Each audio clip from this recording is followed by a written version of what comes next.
I've put together approximately 35, maybe 37 videotapes, and all the information comes from a book dictated to me by God as his righteous servant, a man described in Isaiah 53, and the man described in chapter 11 of Isaiah, the descendant of David, the twig from a shoot that grows out of the stump of Jesse, and it is a stump because of the vanished and felled ancestral tree of the kings of Judah, the line of Jesus. He cannot be the man of chapter 11. He's not the anointed one. He's not son of David. None of that's true. The other book, that book is called Isaiah 53 in the Day of the Lord. And there's about 3 chapters in those particular videotapes that come from the second book that we wrote not too long ago. He dictated to me.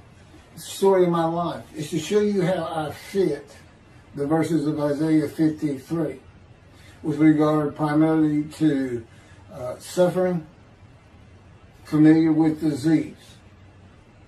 So that would be wounded, and as it turns out, cancer. But the other words that you find in Isaiah 53, punishment, maltreatment, crushing, bruising, chastisement, okay, that is all in God's power. That's all in God's power, all those words. But the books are unpublished, shunned and despised, the kind of afflicted by God, plagued. Nobody understands it. This is so different than the Judaism the Jewish people have been taught. This Messianic era that will never occur.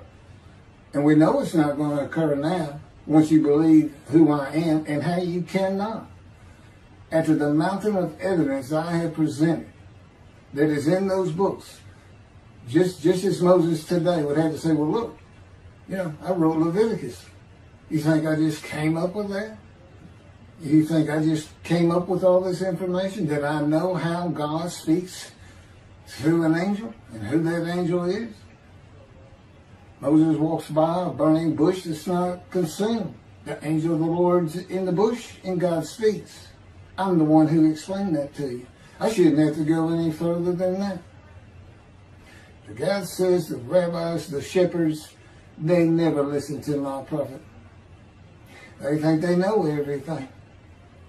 Well, I'm going to keep showing that they don't.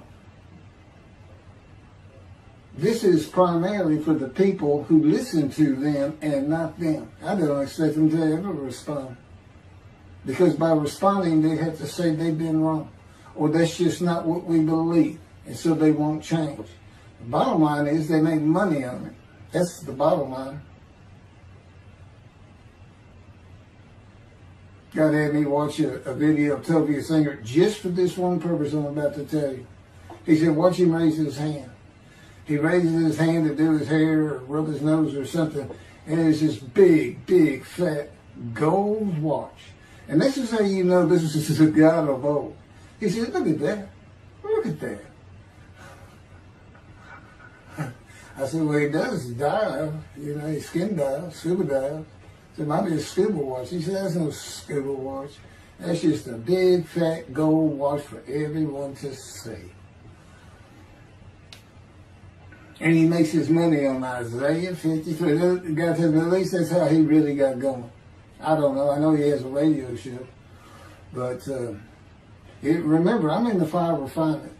Everything God does with me is to draw emotions because I'm going to be emotionless once I get to Israel. For the most part. He'll let me feel what he wants me to feel. But nobody can get under my skin. You can't bother me. Even if I seem like I'm mad, it doesn't carry over to my insides. And I don't think about it any more than while I'm, as they would say today, on a rant, getting on somebody.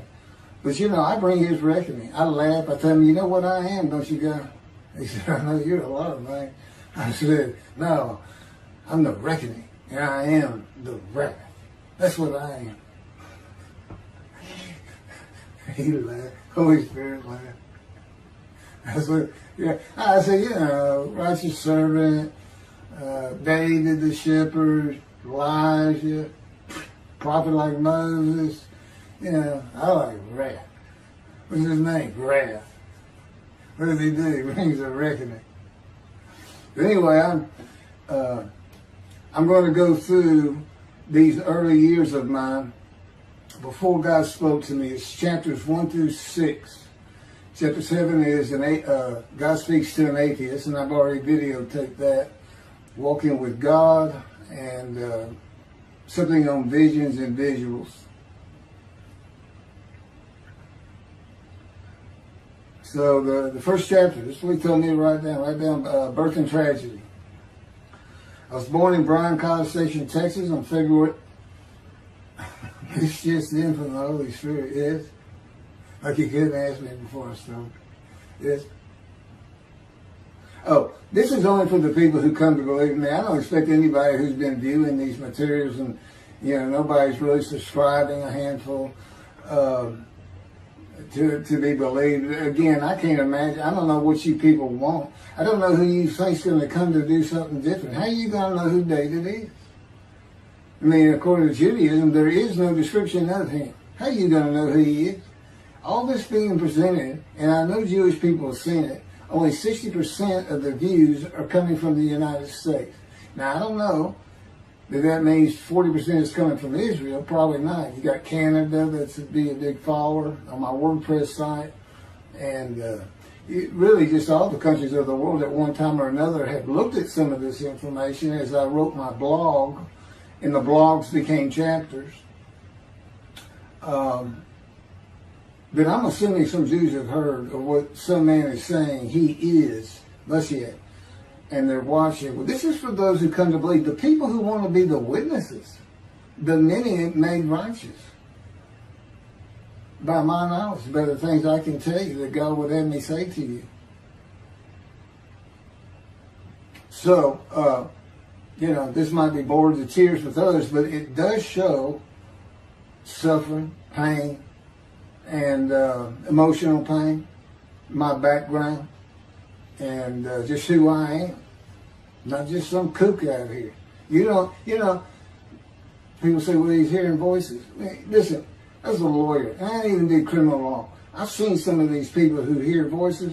I promise you, that's a person who should be hearing voices when you just see them and watch them for a couple of minutes. It's not me. Excuse me. Okay, I was born in Bryan, College Station, Texas on February 21st, 1957. And that's interesting because that's the year the first satellite went up. Russia sent up Sputnik, which was really 3 different satellites, and altogether they were called Sputnik. That is considered the dawning of the age of the internet. Now, I've asked God, how did you select me? How did I be blessed with this and learning all these things with this crazy life that I've had? And but he won't answer me. He's gone poker. This poker guy, he's not going to talk. He's not going to change expressions or anything. Or me getting an impression that he is. And so I tried to come up with it on my own, and that is where I started. I said, because I know how important the internet is for this. It's the only way to get things worldwide, and all the teachings that have come through it. I didn't know, I'm 63. I'm not like the young people who can just text messages without looking at the phone and all that. But he's taught me everything. He taught me how to set up Facebook, Twitter, you name it. He would just say, go to your computer, do this, do that. Commanded and directed to become very good at the computer and, of course, word processing. I'm a regular secretary, except I still henpeck with one finger. I used to. But God says that's to show you I have perfect use of this disfigured right arm. It just doesn't have muscle in it, and my shoulder's shorter. Anyway, I was born in Bryan, College, and that's where Texas A&M University is. And my dad was attending Texas A&M when I was born. I graduated from there 22 years later, which is a story in and of itself. So I was born premature in the 7th month of my mom's pregnancy. I was born in February, and there were many complications. My parents were told I would not make it through the night, and they should just take me home. Mind you, this is 63 years ago. The biggest problem was that my insides had not fully formed, and it was impossible for me to take milk. Mammy, my great-grandmother, told my parents, boil rice. Feed him the rice water. It's got all kinds of nutrients and minerals in it. Dad says he threw out a mountain of rice those first few months. And it would not be my last encounter with death. So my dad graduated and we moved to Metairie, Louisiana. And his first job as an oil and gas geologist. He looks for oil and tries to sell deals to people who can raise money to drill. He gets money up front and a percentage of production once they get their money back. That's what he's done his whole life. And I became, as a lawyer, I became board certified specialist in oil, gas, and mineral law because I had found it so interesting. As a young boy, I became interested. But he rarely had time for us. The other part, I said, okay, well, I was born when the dawning of the internet, so he's got a selection process for 57. And I come from a dysfunctional family. Lots of drinkers, lots of fighters. And on my mom, her grandfather committed suicide. It's tragedy. Earth and tragedy. In the Great Depression, he lost everything. He owned land in what is now downtown Dallas. But then when she was about 4 or 5, her mother went down to the market square in Crockett, Texas, small East Texas town. Everybody has their courthouse in the center of town, and there's streets on either side with stores. She went to the hardware store and purchased rat poison. She hadn't gotten hardly out the door when she opened it and took it herself. Died right there on Main Street in the middle of the day in a little small town. I don't know how long that would have been. My mom's 85 or 6. She was 4 or 5, almost 80 years ago. So I'm sure it was quite an event.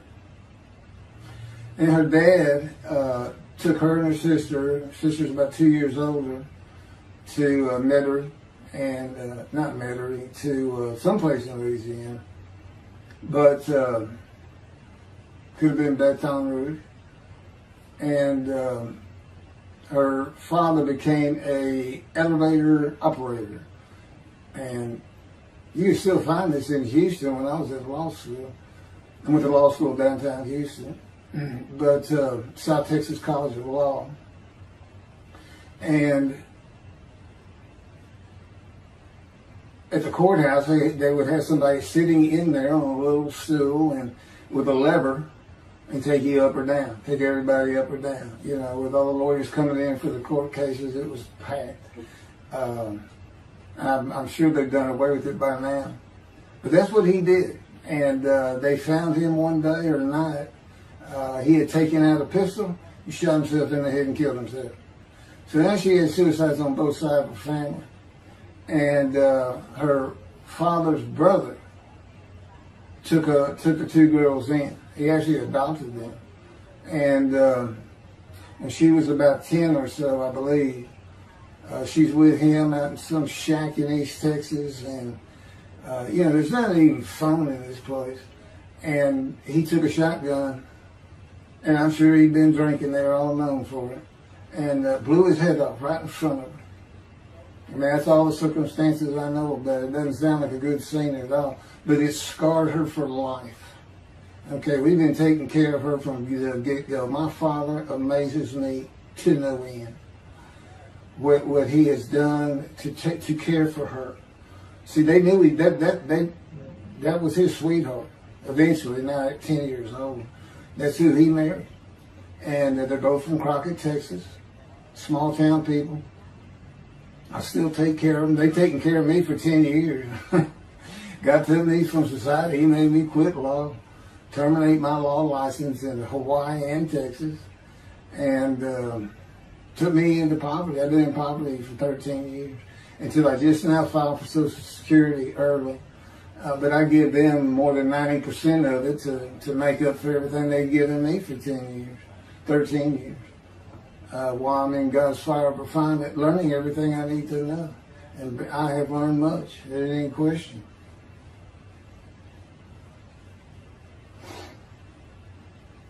So anyway, there's 3 suicides. There's 4 suicides right there. So it's a family of tragedy. You know, it's not a tragedy of losing your entire family in the Holocaust and you're the only one left. It's not like that. Because God says, I just got things as close as I could. He says, I touched you in the womb to disfigure you, really for just one reason. Well, 2 reasons. One, it makes you identifiable. But it was so people would pick on you. I wanted people picking on you because that's what happens to young Jewish boys. Just for being Jewish, just for having a disfigurement. People will pick on you. I told him since, I don't even really recall many people saying anything to me. He said, that's because you look like you crawl all over them. They did. And I did. I was always just say something, anything. It's just the way I was just angry inside. And God's taken all that away. But I can still go on a good rant. But, and then my mother in the 60s, young people may not know this, but that's when, you know, the Woodstock and marijuana, LSD, everything started getting big. And at the same time, doctors were just handing out pills left and right. Valiums, painkillers, Percocets, you know, just asking for it. They were writing scripts. And I know today they put a lockdown on that, but she got heavy into it and drunk all the time. I'd have to come home from school and stay with her, and she became such a different animal, a different person when she drank. She became a little girl, you know, and having your mom act like that and slobbering, and, you know, go in there to be Valium dripping out of her mouth with a bottle of booze by her. So it was an ugly scene. And so I came from a dysfunctional family, so I think God wanted that. And He's there with me from my first year to make sure that I live a life of suffering. He orchestrated many of my wounds. And He's taken me back in vision to see these things. And His visions, one thing you don't pick up in the Bible, when I say Bible, I'm talking about the Jewish Bible, the Hebrew Bible, that's not, unless I say otherwise. Which is like when God says, my peoples. If He just says my peoples, He's talking about the Jewish people, the chosen. I mean, He may say the peoples of Moab, or just by the context, you know, He's referring to another group. But that comes up all the time. So to add to that, she tried to kill herself a few times. And when I was 10, my dad was at a Texas A&M game in Dallas. And I know it was 1967, so I was 10 years old. Because I'm very familiar with that particular game. It was against Bear Bryant and Alabama Crimson Tide. And he had coached at Texas A&M. So as you can tell, me and my dad are big Aggie fans and football fans. But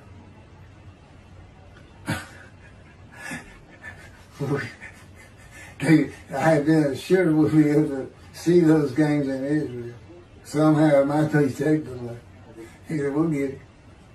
That's the Holy Spirit. We'll get it. He's so funny. I don't know where my sister and brother were, but I heard some noise and I went down about 1 or 2 in the morning, and our stairs curved and there was a little bay window cut out, and I looked down out into the living room. She's laying newspapers out, and I just sat there watching. I didn't know what to do. And she got down that paper and took out a butcher knife, not a razor blade, a butcher knife, and opened her wrist up. And this happened again years later when I was in high school. She opened her elbow up, and that was god awful. I don't know. But before she bled out, my dad opened that door. I sometimes think she knew he was going to be there soon, would probably save her. But it didn't look good, and I hated myself for not doing something. Maybe that's why I was so angry. Anyway, because I didn't do anything, I just sat there.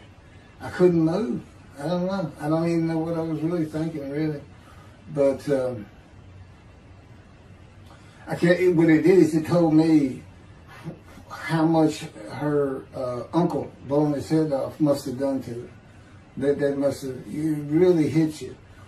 I had nightmares my whole life, but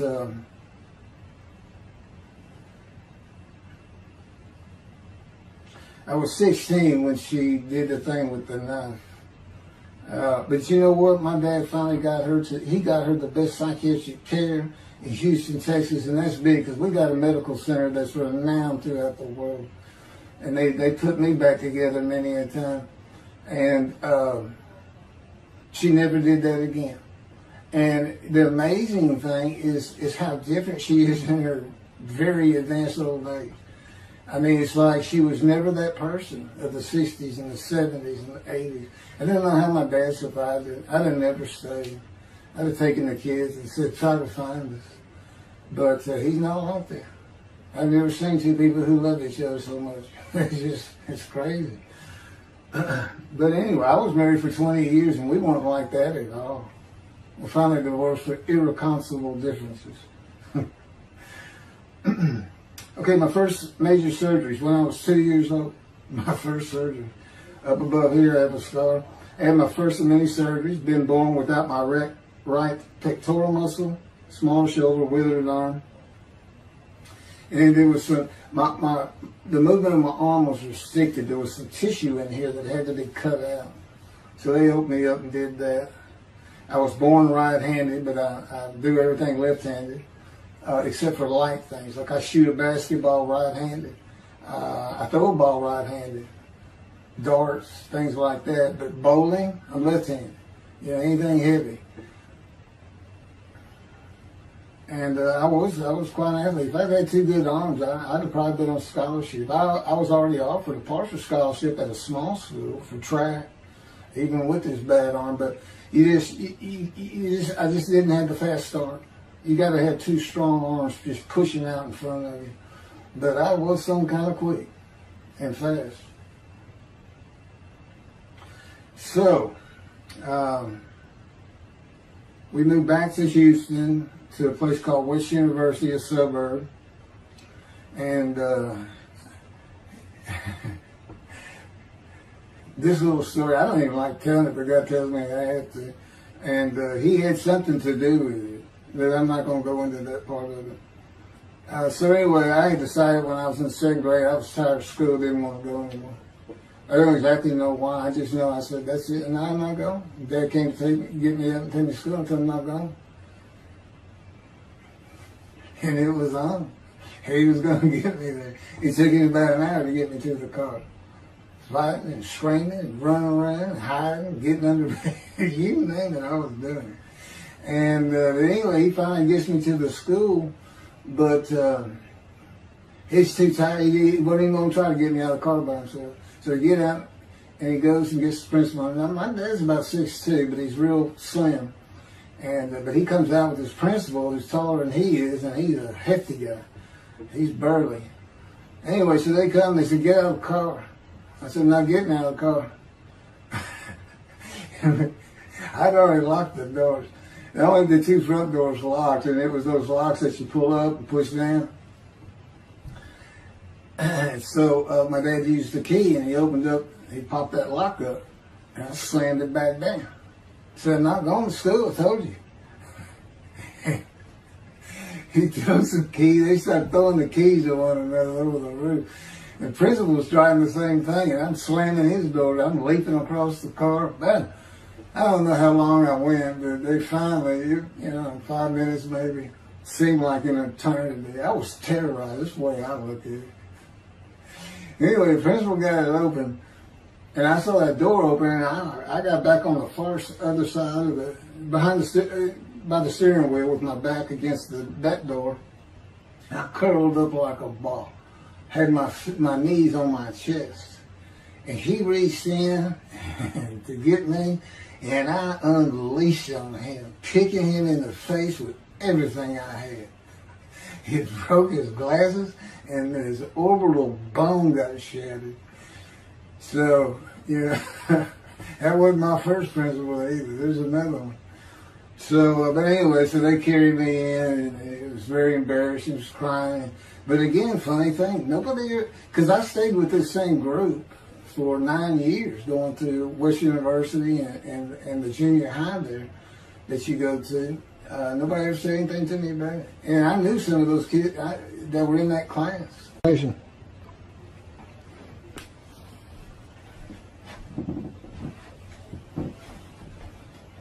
My camera only goes for half an hour.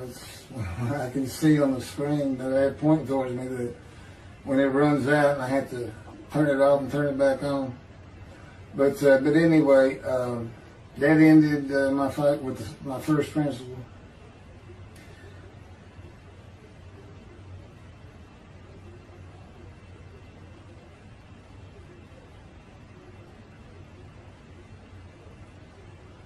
Yeah, here it is right here. I just got to have me put these together. In the 10th grade, the principal of the school told me to cut my hair. You know, I had long, blonde, wavy hair, well past my shoulder. Again, this was, I graduated high school in '76, and this has been junior high, so it's in the early '70s, but it felt like the '60s still. And I kept in a ponytail. It was neat. It was a school-wide policy. I think I was one of the last people to cut his hair. I was hiding all the time. I was always on the alert for the teachers that would turn you in. But I went and got it cut. I told the barber right at my collar. Sat there in the chair, cut it right at my collar as I was instructed to do. And then I was commanded to return to the principal's office. And so I presented myself to him. I sat down in the chair in his office, and he gets up, walks behind me, and grabbed me by my hair, back of my head, and jerked my head back fast. And said, "It's still over your collar." Now, I don't know if I did a backflip out of that thing. I can't really recall. But what I do recall is it took 3 people to get me off of him. And I was permanently expelled from school, which ended up me leaving home. It wasn't a runaway. I'm just out of here. I'm tired of everything and everybody. I ain't going to school ever again. Hate school, always there. That was me. And they had to pull me off of him. I understand through a friend of mine, he said, "You know, my brother went to that school. He has some stories about that guy." So I said, "It wasn't me. It's him." Second major surgery came when I was 12 years old to try and repair my right knee and just below it. I was running full speed in a field. High grass and weeds with a family dog. And God says he had something to do with what the dog did. For no apparent reason, just suddenly he was running at my side. And he just bolted, he just stopped going straight to the heart of the left and went right between the legs. I go sailing in the air, and I came down on my knees, except my right knee came down on a broken Coke bottle, Coca-Cola. And they used some thick glass back then. It was stuck nose down, way down. It was all broken up, but it was the bottom all jagged that my knee just, they said it went to the other side of your knee. They said, "You got that whole field in your knee." But when I got to the hospital, I sat there for a long time. The first doctor came in and just told my mom, right in front of me, I'm in the room, he said, I can't repair that. It's not repairable. We want to take it off. You can't use it. And I already knew that because as I started screaming and yelling for my dad, he finally came back. This field was behind our house. There was a chain link fence, and then the field. My dad finally heard me. He got over. He saw the blood, and so all of a sudden he's scared to death. I'm going into shock, and he got me to put my arm around his neck, and he said, "Can you walk on it?" And I tried, and it just collapsed. It was useless. It was awful. And then I had to climb over that fence. And my mom was going crazy and screaming and crying. And he had to go take care of her. I'm sitting in his bathroom with my leg all opened up, and I'm just getting sicker and sicker, nauseated, scared. I was a cripple. And but anyway, they get me down to the hospital. And this, like I said, the first doctor was just like, we don't know what to do. And just right then, and God says he knew he was going to be there. This doctor walks by, and my mom recognizes me. And she goes, Dr. Kane. And she runs out the door. Well, this is Dr. Kane. Her mammy that I mentioned earlier, in her old age, very old, maybe been in her 90s, I don't know, late 80s, but living with her sister, broke her hip. And this doctor repaired it. This is a long time ago, people. Repaired it, and she actually walked again with a walker. I remember. But that's who this doctor was. And she said, my son, they're going to take his leg off. You've got to come look at it. And this Dr. Kane actually became the medical doctor for the Houston Oilers. He repaired many in me before and after me. I guess that's what he specialized in. But he was there at the hospital just to do rounds. He wasn't dressed for surgery or anything. But he came in that room, and I mean, he was livid when he looked at my knee and knew how I'd been there for like 5 hours at this time. And he just started barking orders about getting me prepped for surgery, and he takes off to go get prepped. And they literally ran me down to surgery in a gurney. I mean, they were trying. This kind of fear he put in everybody. Anyway, I was in the hospital for weeks, and I woke up with my leg. I was glad of that. But I had a cast from my hip to my ankle. And he told me, when I finally was being released, he said, if you put any weight on that leg, you'll never walk again. So, I can't remember, 6 weeks. I don't know how long it was that I had that cast on. It wasn't my first cast, it wasn't my last. Or maybe it was my first, but it wasn't my last. That's another story. We're not getting very far. There's 6 chapters. I'm barely getting through the first one. But what I'll do is I'll just do 6, just like I did with Isaiah 53. I did 6 or 7 videos, 7 I think. But then I joined them all together and put it as one video, the definitive commentary of Isaiah 53, which comes straight from God, by the way. I mean, you can contest what I'm saying all you want, but it makes perfect sense. For the first time, Isaiah 53 is explained. And how did I become the smartest religious Jew in the world who can see that? And what the wounding and the punishment, everything's about, and how it's really, in some ways, a snare for the Gentiles for the day of the Lord. Because he knows he can take me and just decimate any argument they want to put forth. You know, in particular, I'm blemished. I'm the Antichrist. In that I am exact opposite of Jesus Christ. Okay, he's so smart, he was teaching synagogue at 12. Supposedly he was a perfect, beautiful man. I'm disfigured. You know, I'm not bad looking, but I'm not, I'm not Brad Pitt or anything. Anyway, and sinner, I was, I told God, I wasn't a habitual sinner. I was a good person. I was good to other people. I was very compassionate. I said there was already a lot of humble in me. I didn't laud myself and the things I could do over others. Like being the fastest guy on top 5 at school and the fastest in the neighborhood. I didn't brag on myself. But as he took me back through my life, and informed me when things were sin, it just seems like I touched on all of it. And if murder in your heart is actually committing that sin, as the Christians say, I don't really go with that, but then there's really not much I've missed. So I'm a sinner. And, all Jesus can say is, well, I'm a sinner too. I'm lying. All you got to do is read the scripture in the Gospels. You see where I'm lying. That's easy. And I came from the banished line. I thought I was the man of Isaiah 53. I thought I was going to be exposed to death, but given long life.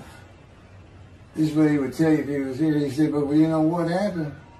They crucified me. And on the cross, I realized I'm not that man. This isn't exposure to death. This looks like a sure thing. Father, Father, Father, why have you forsaken me? That's Jesus Christ saying, I'm not the man of Isaiah 53, and I just figured it out. That's what that is. I ask God sometimes, you sure you didn't have that written? Why on earth would they write that down? They forget about it. We need to forsaken me. That's what it's about, Christians. They got their way. They can explain that being counted a sinner means he got crucified with the sinner beside him being crucified on each side, left and right. So there's three of them, so he's counted a sinner. Okay. You know, it's supposed to be descriptive. We're supposed to be able to find the person to do. You might tell Judaism the same thing. You know, this is to find somebody. It's not the people of Israel. They're all kinds of people. Now, we're looking for a guy, so God can have a Moses. Why? We have a new covenant. Why? It's the day of the Lord. Why? Jeremiah says so. That's why. It's so easy. The lamb blooms again. Okay, and he's coming with covenant friendship with the temple. So the lamb blooms again at a time when there's no temple. Jerusalem's going to be rebuilt. It's a metropolitan today. This is no Jerusalem of antiquity.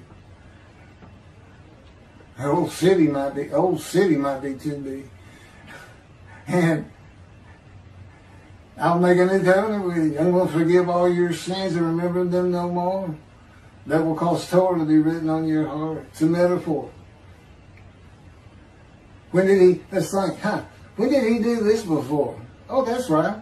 Assyrian Babylon exiles. Isaiah was writing for. God said, I forgive your sins, remember them no more. They became a holy city, and what they did? They built the second temple. What are we missing? The third temple. This is so easy. So it is the day of the Lord. There ain't any question of that. I'm just telling you it started with the Russians. Sending us Sputnik, those old Ruskies. And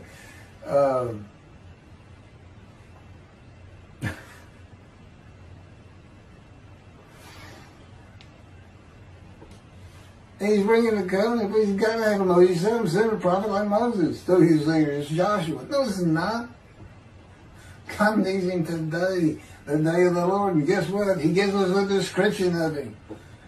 He knows this is a time of secularism, reliance on science and medicine and doctors. And you got so many more people who the only book out there is not the Hebrew Bible. There's a lot more books than that. You know, there's all kinds of distractions, television, cell phones, computers. You know, back then, you know, you just sat around and said, what do you think God's doing? I don't know. Wish he'd send some rain. You know, it was just, I said it's easier to get them back then. But here it is. It's here. And God said, you see why I put shunning and despise in there? Because for a while I said, God, you know, this is before we really got the books done and everything. I said, I'm just sitting in a room. I can't really tell anybody shunning and despising me. Counting me plagued, afflicted, and by God, and everything else. He said, well, how you feel now that we've been putting all this on the internet? I said, I feel shunned and despised. Yeah. I can tell there's no question this hasn't gotten back to those two. I said, you keep attacking them like this and I'll be certainly sure, just in case I'm wrong. But, because he won't actually tell me, he won't tell me anything, this is a rule of thumb, he won't tell me anything that I cannot find out or become knowledgeable on or informed on of my own, which means about nothing because we're in a room all the time. The adjunct of the Holy of Holies is what I call it. I live in the Holy. I'm like the priest who can, the only person who could go into the Holy of Holies was the high priest. And that's what I'm like. As a matter of fact, God had me write down, just as he had David write down, a new Psalm 151, where God said, it's on a video, where God is speaking, where the Lord came to me and God said, quote, and within that, he says that he declared me. We actually used the song where he declares it for David. He declared me an eternal priest in the order of Melchizedek and King David. and a rightful king, small k, and a rightful king. And he also declared, I'm the righteous servant. I mean, that's God talking. I mean, he's using it. When he dictated to me, it wasn't, to be written in my personality. That's him. That's him doing a new song. So, because he does that. Even in the writings, the person doing the writing, whatever prophet it was, or Moses, or David, if he wrote Samuel 2 and Kings 1 until he died. As I said, God says, look, just assume the central character is the one I had writing, because their lives change when I come to them, just like mine's changed. This is not anything I could have ever conceived or even bothered thinking of. I'd have never read the Bible my whole life if he hadn't told me, we're going to the bookstore and get you a Tanakh. That was 13 years ago. And my answer was, what's a Tanakh? I didn't know anything. And look at all this knowledge. But this is it. This is the only power he's going to use in creation. He's not going to perform miracles. He's not going to have me performing miracles. And he's not. He said, the only power I'm going to use is on you. What I can get you to do. He said, I can take a Gentile Texan and take him to Israel and get my temple built. Okay. He said, because that's what you say to God all the time. Okay. And one night, I hadn't even read Isaiah 53. He didn't come to me and just say, offer yourself for guilt. I crushed you with cancer. It was me that did. That's not, I wouldn't have known what he was talking about. We finally get to Isaiah a couple of years later. He said, Keith, read Isaiah 53. I said, okay. And so I read it. I said, okay, finish it. He said, who do you think that is? I said, I have no idea. I barely read it. I didn't know what it's saying. I said, I think these two verses ought to be up here. I said, you sure nobody messed with this thing? He said, nobody messed with it. It's just how I had Isaiah writing. He said, that's you. I said, oh, okay. And I couldn't help myself. Good luck convincing anybody. I can't even tell what it's saying. He said, before we get done, and he's right. I've been over that thing so many times. From my original version of Isaiah 53 that he dictated, or told me how to put together, but every sentence, every word is his. We've changed it up and added things. I've learned things. Like I didn't know about the test of devotion. I didn't know why the angel was leaving early in Malachi 3, but I do now. And all that would cause an amendment to my midrash on Isaiah 53.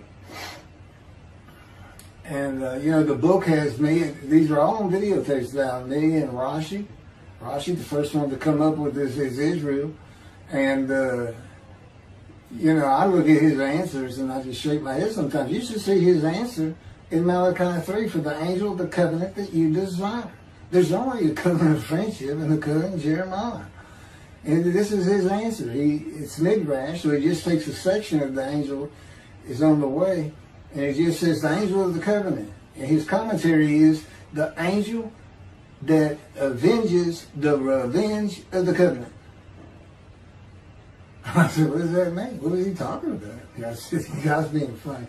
He said, I don't know. I said, you do know. He said, well, I'm not telling you. So, God likes to feel as though he's laughing. He doesn't actually laugh. He sends me a perception that he does. Or he uses me to laugh. I've mentioned that in a video. Because he can't. Well, he controls my words. I learned that in walking with him. Just one day, I'm talking out loud as we go. I'm discussing man and divine beings as though I had a sermon I was giving or a speech to somebody or a seminar. And I'm rolling, and I can tell he is really making this thing rock. He's taking it from here to here to here, and we're going. And I'm going. And all of a sudden, I use a word or a couple words that I simply don't use. And they're not what my mind was even thinking of. They just came out. And I just stopped. I said, did you do that? I didn't even say, hey, did you just make me say these two words? Because I knew he knew. I said, did you do that? He said, I did. He was almost indignant. I did. I said, okay. Anyway, that's where it all started. Now I know. Okay, guess who that is? That's the Holy Spirit. Using me. He doesn't sound like that. But he'll use words like that. So he's getting bored. They like to cut. Let me just say this. This is part of guys you don't know. And it's not all the time. It's some of the times we do tend to get kind of silly in here. But, they do things after a while. I'm like, I feel like a kindergarten teacher, and I got two of those kids that you just shake your head at. You say, this is a handful. These two are nothing but trouble. Always fooling around, looking for a laugh. And the Spirit's always working in heaven, death, God laugh, as it were. Again, he doesn't actually laugh. It's a perception that's his emotion. If God has any emotions left, because worrying about other people's pain is not one of them. He made that clear to me. I don't care about your pain. And just saying it makes you mad. He says, see him drawing anger. And he'll do so many times over and over. He says, it's easy because now it irritates the fire out of it. He just started. I said, how do y'all keep doing some stuff? And one day I told him, I said, I got it. Which means it actually came from them. I got it. You never grew up. You never got sent to your room. You never had to climb that mountain to achieve something. Put yourself out there. Nobody's ever whooped you. He said, I said, that's what it is. You never grew up. That's what it is. Yeah, I'm dealing with the child God. That's what I'm dealing with. That was my argument. And then he came down as mean, very serious, mature guy. I didn't bring that argument up anymore. But that's how it gets with me sometimes. It's an incredible lot. For me, I'm not going to get to him. I guess I'm at the end. I'm getting close to when I got shot. I thought that was a new chapter. Oh, it's not. Well, I'm going to put this is getting long. Anything over half an hour, we try to stop. Now, my Isaiah 53 is 5 hours. But, you have to watch it all at one time, of course. He doesn't hardly let me watch it.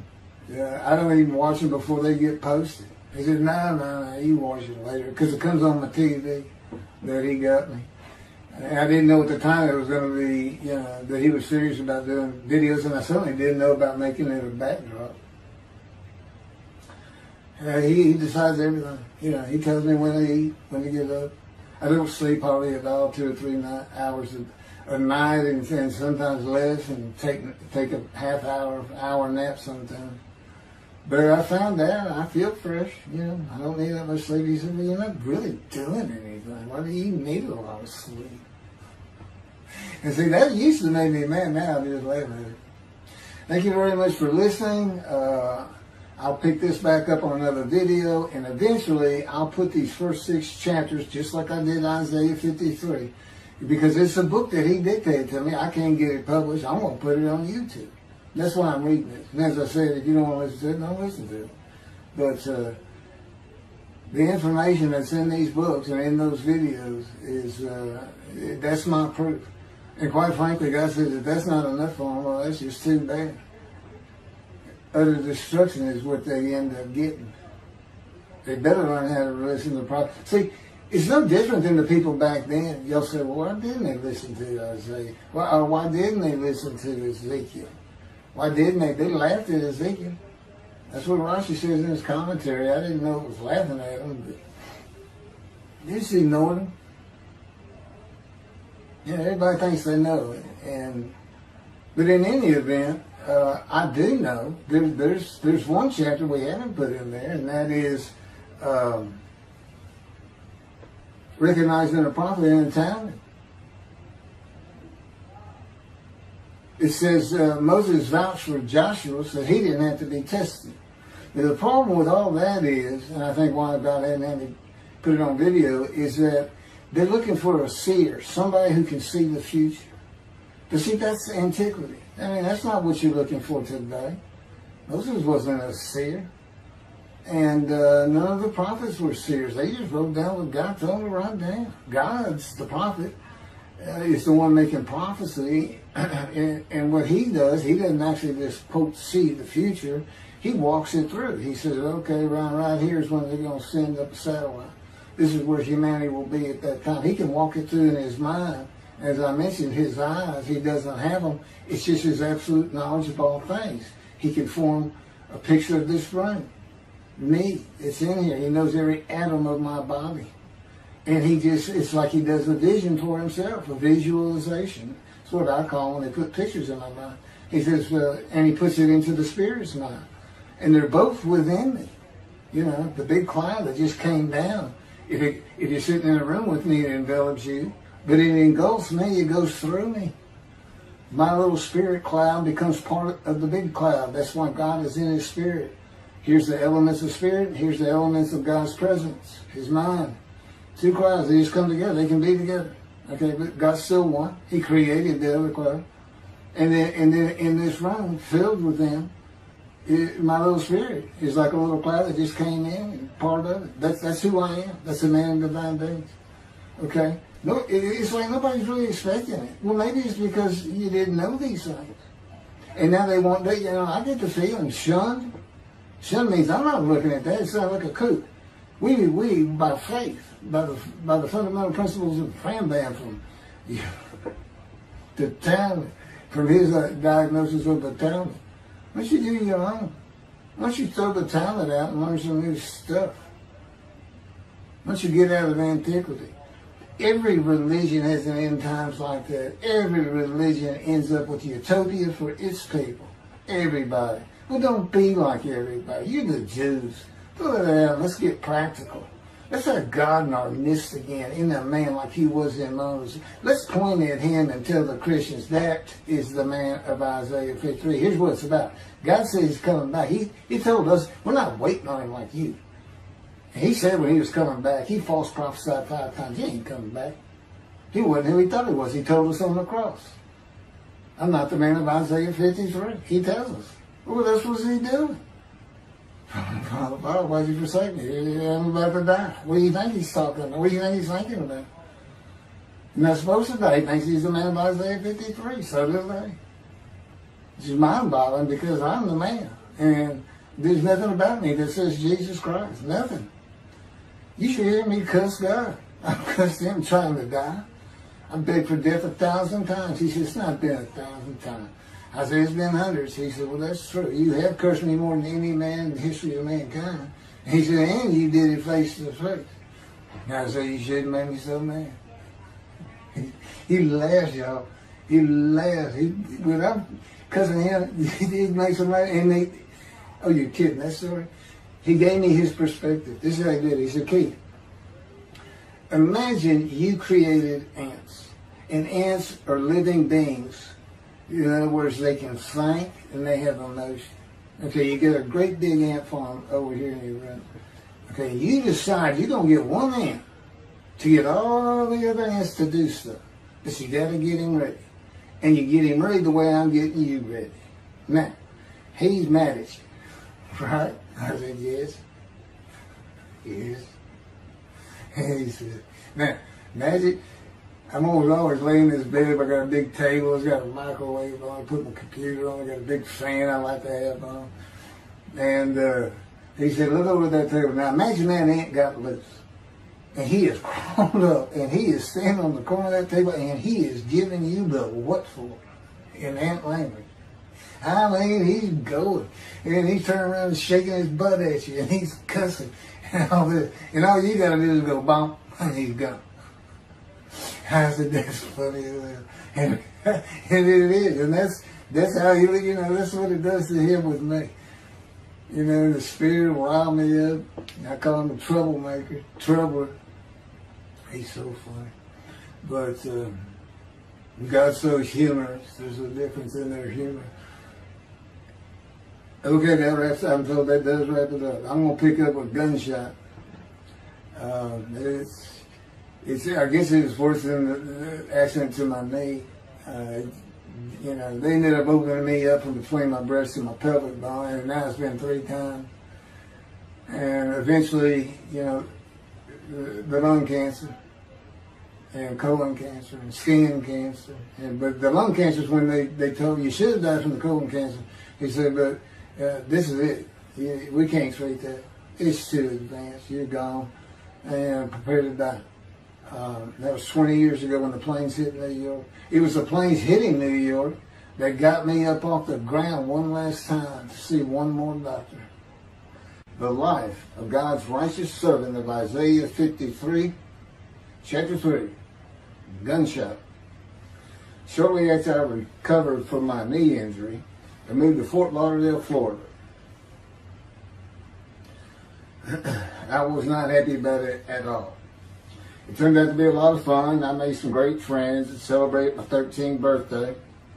My only injury in Florida was having my front teeth shattered and knocked out, requiring caps, which was more of an ordeal than I would have imagined. We returned to West University in Houston after 2 years. My mom was not doing well at all, and it was getting close to her second suicide attempt. I was back with my old friends and did not have much supervision from home, and I failed ninth grade. I made my own decisions, and I rarely listened to others. After being set back a year at junior high school, I made a few new friends, which led to my next serious injury. My best friend was a Spanish Italian whose father was from Sicily. And he kept a machine gun and a violin case in his office at the restaurant he owned, where his son and I were waiters. It was called the Godfather. My friend was the best pool player I've ever known or played with. An absolute natural. I will call him Antonio, but that's not his real name. Antonio's girlfriend was a Jewish girl. I will call her Rebecca, but that is not her real name. Antonio was a Catholic Christian. Rebecca did not practice Judaism, and Antonio did not go to church. I was a confirmed atheist, and we never talked about God or Jesus. Rebecca's father had foreclosed on a ranch about 8 hours from Houston outside of LaGrange, Texas, Fayette County. LaGrange was famous for the Chicken Ranch, which was an illegal brothel that operated from 1905 until 1973. The business served as the basis for the 1973 ZZ Top song, LaGrange, and the Broadway musical, The Best Little Whorehouse in Texas, as well as its 1982 film adaptation. T.J. Forney was known as the meanest sheriff in Texas. In the coming weeks, I would be interrogated by him outside of Shock Room 3 at Benton Hospital in Houston. This is an excerpt about him from an internet article. It was the most one-sided Texas battle since the Alamo, as 100 citizens watched disbelievingly in the dusty little town of LaGrange, their beefy sheriff, T.J. Forney, reached into a black 1975 Continental Mark IV and began to shake, by his $300 suit, Marvin Zindler, the star consumer crusader of Houston, Texas. That's from People, June 17th. Next, the sheriff tore off Zindler's blue-white toupee, waved it in the air, and then finally ground the rug under his cowboy boots.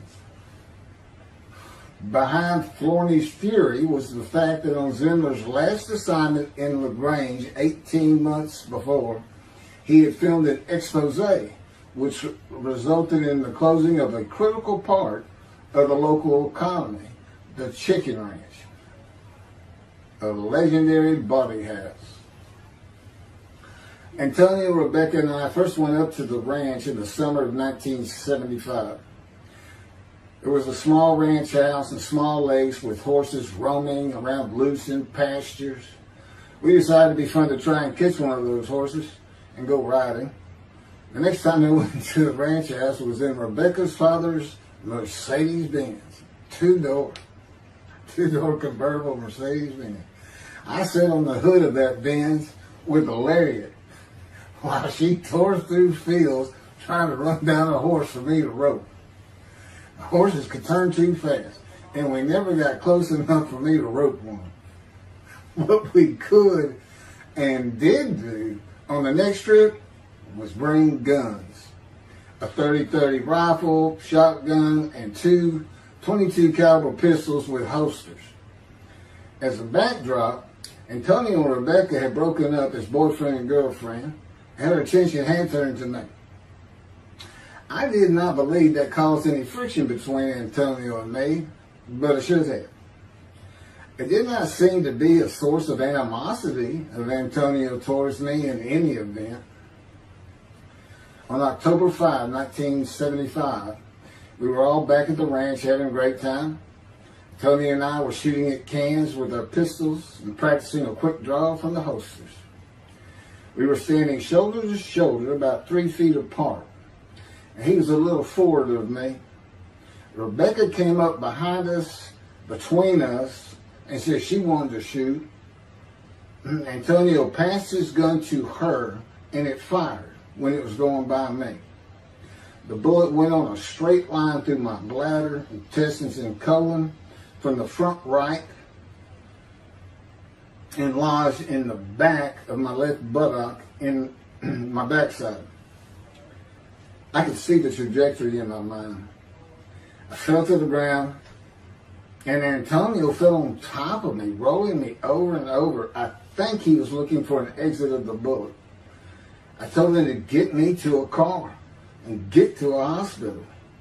Felt like Babe Ruth had swung a bat up between my legs. I never once thought of God. On a big ranch, there are several gates for different sections of land and different purposes, usually with chains and a lock. When we got to the first one, I told Antonio, drive through it. I told him to ram it. I knew I was dying, and all I could think of was, you have got to hurry. I didn't panic, but I had never been so afraid and had never felt fear like that again to this day. Sometimes I think I have forgiven Antonio for accidentally shooting me, but I have not and cannot forgive him for stopping at those gates. I'm still mad about it. I was seriously angry at him. We got to the LaGrange Hospital before noon on a Sunday. They had to call the doctor to come in. I asked the nurse for something for pain, and she told me my vital signs were too low. That if she gave me a shot of morphine, I'd drop dead right there. It would kill me. No pain medication. The doctor came and looked at me and said there was nothing they could do there. He told me they were getting an ambulance to take me to Houston, Ben Taub Hospital, where they operated on gunshot victims all weekend long and do to this day. It's a trauma hospital. Many young doctors from Baylor University, all around the state. It's the high desirable place to be because you're cutting all. If you want to be a surgeon, you're cutting all day long. I knew one thing with the certainty. I could not pass out or fall asleep. If I did, I would not come back. In an ambulance, I talked to two fellas that were tending to me, as much as anything to stay awake. I asked them such things as what it was like to be married, graduate high school, have a career job, but my mind repeated over and over, you have got to hurry. We arrived at dusk. This happened before noon when I got shot, so now it's getting dark. When the ambulance opened, my brother jumped in to help. My mom was standing by the entrance to the shock rooms in her fur coat. She later told me that since Ben Taub was a public hospital, it might help if they thought we had money. I didn't see my dad, but my sister told me later, the whole way to the hospital, all he could say was, to God, please don't take my boy from me. I had stayed awake for some 6 to 8 hours in awful pain. They took me to shock room 3. It was filled with people giving orders and very loud. On the table, the nurse told me she had to put her finger in my bottom, which embarrassed me. And I raised up like a sit-up and saw nothing but blood rushing from my bottom onto the table. You have to hurry is all I could say. They finished prepping me for surgery and rolled me to a hall in a line of others awaiting surgery. Then someone was saying my name, and I opened them to see P.J. Forney, Sheriff of LaGrange. He wanted to know if I'd been shot intentionally, what we were doing at that ranch, did we have permission to be there, and et cetera, et cetera. I told him I thought it was an accident and to leave me alone. I never saw him again. I didn't have to wait long. The orderlies bypassed everyone in front of me and took me to surgery. I awoke in a large room with about 10 beds on my side of the room and 10 beds on the other with other patients, and I could hear moaning and crying here and there. It took a few moments to remember what had happened and why I was in there. I fell back asleep, and when I awoke, my dad was telling me he would have me out of there into a private hospital as soon as possible. It was the next day when they transferred me to the Methodist Hospital in the medical center where they had operated on my knee, and I had spent weeks there. I had a hose with a bag coming from my bladder and a colostomy, an opening called the stoma, which is your intestine on the outside of your abdomen, with a bag over it for going to the bathroom. I was out of danger from dying, but still very weak, and I needed to gain some weight. The track team was already getting together, running distance and cross-country workouts provided by the coach, preparing for track meets in the following school semester. I lived about a half mile from the high school. The day I got home, I walked to look at the track. It did not seem possible I could get back in shape. I was afraid to cross the roads to the school. I could not even trot to get out of the way if a car came my way.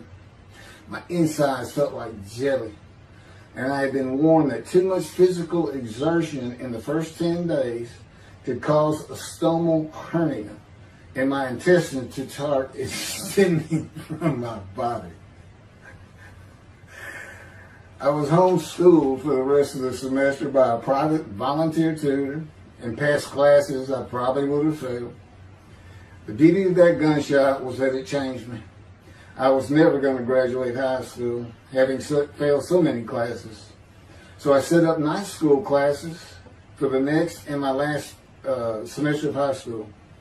I was 18, soon to be 19, and a senior.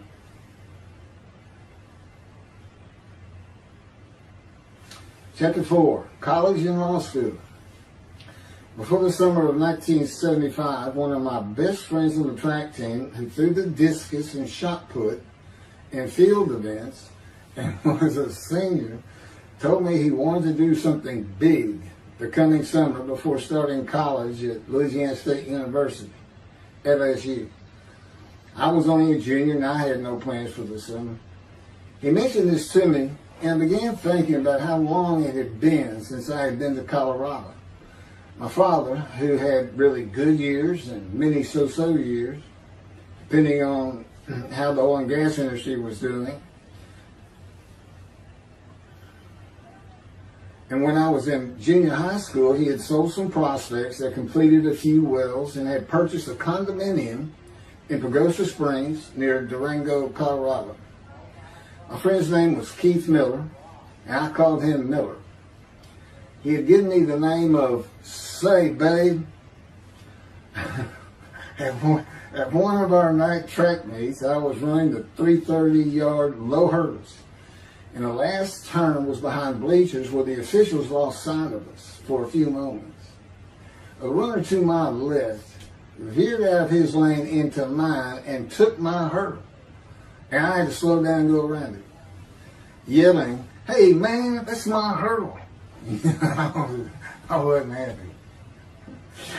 I do not remember how Miller knew what I had yelled, but he was probably on the football field inside the track working on shot put and discus, watching me run and hurting me.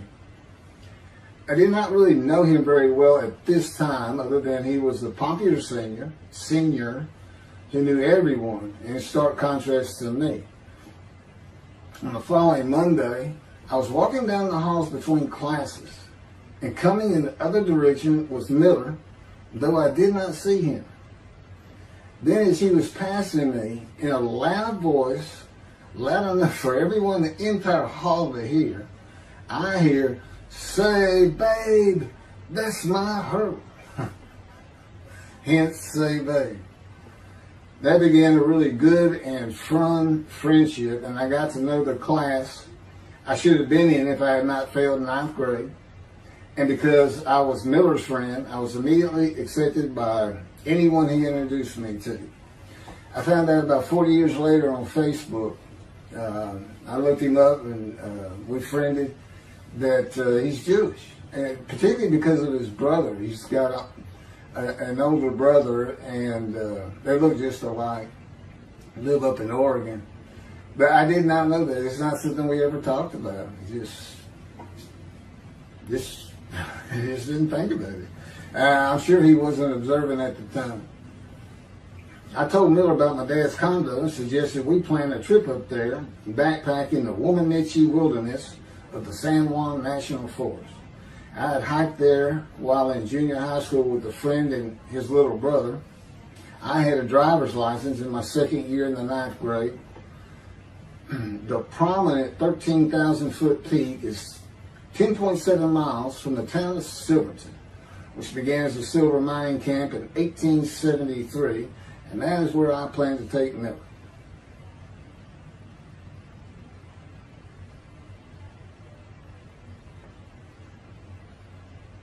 So Miller and I take off. We use his car. As I said, he was getting ready to graduate, and his dad had bought him a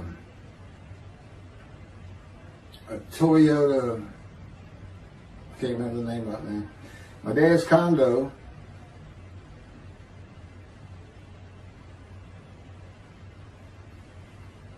was about 60 miles from Durango, where a train depot is located that runs the train through the Womanichi Wilderness to Silverton.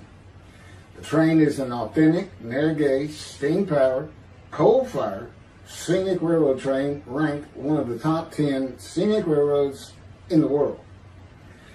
It's something else. It stops twice in the same places to let off and pick up hikers and backpackers in the Animas Canyon of the Womanichi. At top speed of 18 miles per hour, it takes the train 3.5 hours to travel the 45 miles from Durango to Silverton. Oh, here it is. Miller had a new Toyota Celica. And after a day and late into the night, we made it to Pagosa, slept, and we're at the train station before the first departure the next day. I don't know what the problem was, but the train was not going to run that day. So we couldn't get to where I wanted to take him. It's just too far. We decided to get a hotel in Durango and just head down the train tracks into the wilderness and explore an area I had never seen in with the maps. We got lost. And at one point we decided, let's just put these backpacks down and you go that way and I'll go this way. Well, we did that. We met back up and then we couldn't find our backpacks. And we did finally find them. We slept that night, and we had a big black bear episode because we had left some food out on the ground, which we shouldn't have done. And but anyway, we ended up making it back, and we had one of the best party nights I've ever had in my life.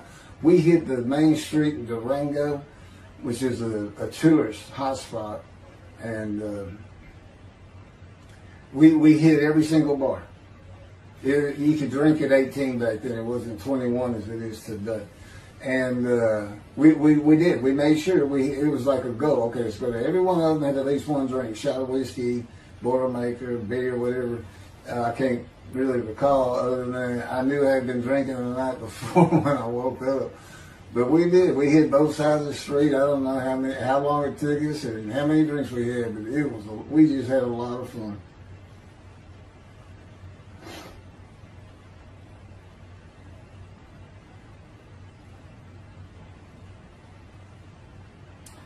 Okay, I'll be coming to chapter, I guess it's 4.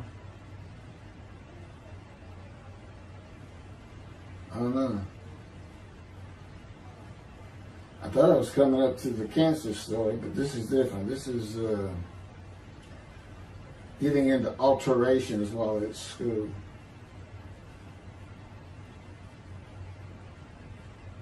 So anyway, I was shot on October 5, 1975, and by early December, so it's October 5, and then in early December, I had surgery again to put my intestines back together, which was, it was dicey. They kept telling me, we don't know if we can reattach. There's people like Bob Hope lived his whole life with one of these stonal deals, and it's just a horrible thing. It was successful. They put it back together, and they removed my bladder tube. The girl next door, who I had never talked to other than to say hey or hello, and who also went to high school with me, had been coming over daily, and she agreed to be my girlfriend when I asked her a few months later. I did my night school and graduated last in my class, or close to it, of over 400 people. In late December, I began running with the track team. Now, I had surgery early December, and I already got out there with them, which was difficult. Pulling 2 tires on the cinder track, there's a rope, 2 tires, and you put a harness around your waist. I had to put mine high up on my shoulder. On the cinder track for a lap and a half, 660 yards with 2-minute intervals, 6 times was the toughest. My speed and quickness were still there, but distance running and my endurance, it took quite a while to come back. In early February, just about 3 months after being shot, I won my first 120-yard high hurdles race at a track meet that was fast enough to qualify at the upcoming district track meet for the regional track meet. Winning at the regionals would place me in the state track meet. I was fast, but my disfigured right arm really held me back. Then my heart was broken, and I cried for the first time since I was a child, best I could remember. My coach, who really liked me, he understood the effort I had put in to get back in shape. Called me to his office, and I knew something was wrong. He told me I could no longer be on the track team. I had too many semesters of school to be eligible according to the eligibility rules. It was because I had failed 9th grade.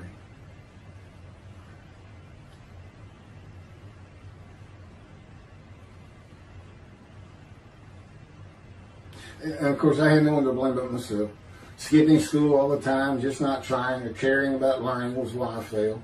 I was not lacking in intelligence and common sense, as many people thought of me. I could and often did read a complete science fiction paperback book during the school day. One day. I'd get them from my brother. I just sat in the back of each class and read my book, and the teachers always left me alone. I also was suspended from school a couple of times for fighting. First fight was in the gym in the bleachers with the principal on the floor telling us the do's and don'ts for the second semester of the 10th grade. This is 2 years before I was shot. I found out he already knew me by name, and I had never talked to him. The second fight was with the same guy, but this time we took it across the street from the school. He had about 10 of his friends, and I, being pretty much a loner, I had none. They were African American, bused into school from neighborhoods far away. And I just didn't understand them, or know why they even talked to me with words I did not get, like word, or say, man, can I hold $1?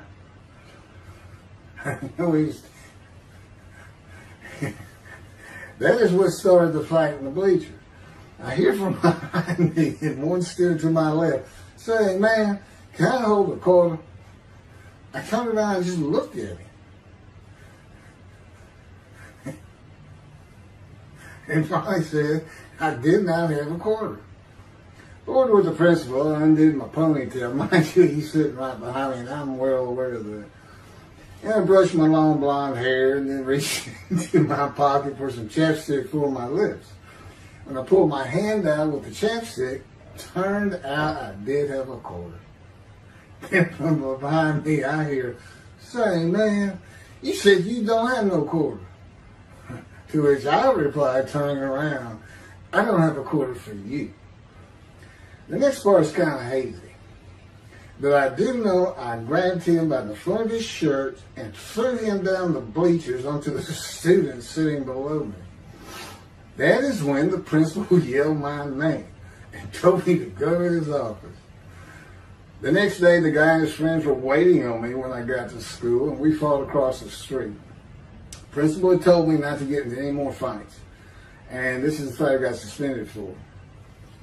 I remember being in, after my suspension, being in the men's room smoking a cigarette in a stall, and a group of African Americans came in, and they were talking about the fight.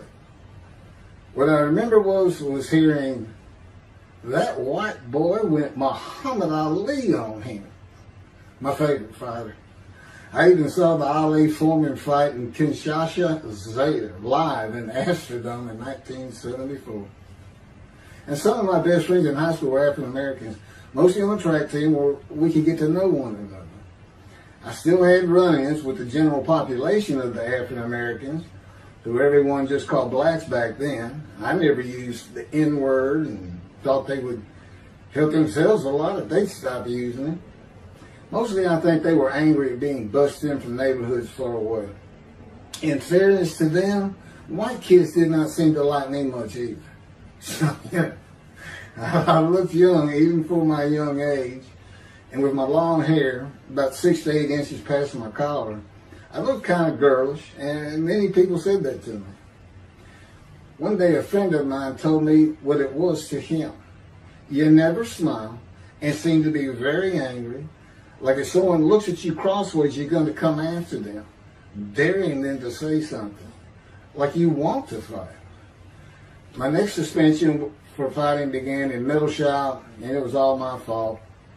There's not a big deal to that.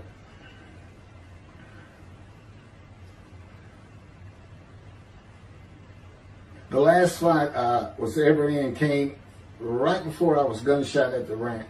The accident really changed me and the way I looked at life. I never got in another fight after I got shot. It took some of the fire out of me. My longtime friend from junior high school and I were at Memorial Park at night and walked down a train track that ran through the woods, away from the streets and recreation areas. We went to the center of a long railroad trestle bridge that ran over a bayou to wait for a train to round the corner from either direction on a single track. When a train would round the corner, we had to run and jump off the trestle after clearing the bayou. We were drinking beer. As we were sitting, we started talking about the price of gas that was 44 cents a gallon in 1975. Anyway, the trains weren't running. We got up to leave, and as we're walking down the steps, he said something about my father and about how to find oil and gas. And I turned around and just hit him with everything I had, with my right arm. And I realized, what a stupid thing to do. I called him the Big Sweet. He's huge Norwegian. His hair was white and long and longer than mine. His hand was the size.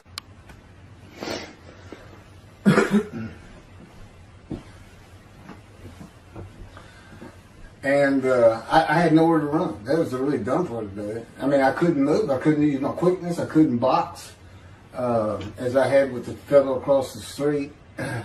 And he just took one big swing. He's very athletic. Coaches all wanted him on the high school team, but he didn't want to.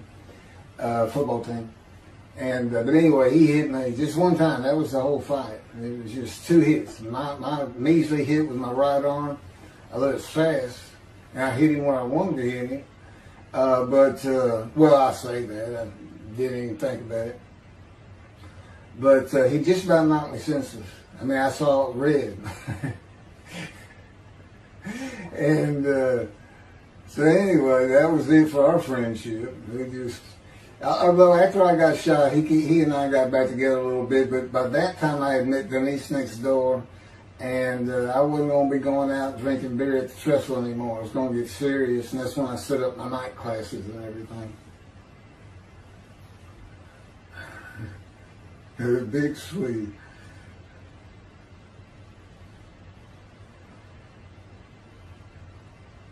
After the gunshot, I stopped seeing old friends, including Antonio and the big Swede, and spent all my time with Denise from next door.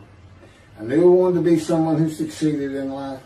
My dad always told me when he was angry with me that with my smart mouth, I was never going to be anything but a ditch digger or a lawyer. While he said lawyer in a derogatory way, he got me to thinking I'd like to be a trial lawyer. I had to get into college first, and the only school I wanted to go to was Texas A&M University. Anyone who had ever known me would tell you that I was not even close enough to being smart enough to go to any college, much less Texas A&M. I would tell you I had never applied myself to the task of learning. Texas A&M denied my application. I called them and pleaded and argued, and finally admissions said that if I came for the summer semester of 4 classes and maintained a B average with no fails, they'd let me in. I did it, barely. I almost failed calculus to get a D. Just a quick thing on Texas A&M, because it relates to World War II, which always makes me think of the Holocaust, and how many Aggies were involved in that. Texas A&M enrollment began on October 2nd, 1876, and admission was limited to white males, and all students were required to participate in the Corps Cadets and receive military training. Many Aggies served in the military during World War II, with the college producing 20,229 combat troops.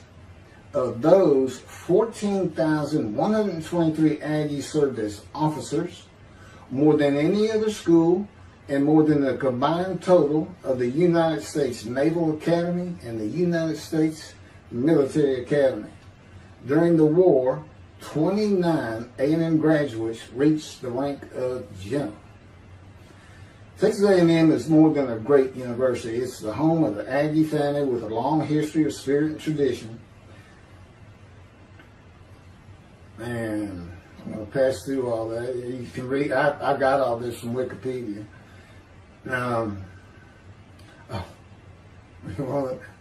Like Notre Dame, it's a school full of tradition, especially notable at football games and in campus life, drinking beer at the Dixie Chicken.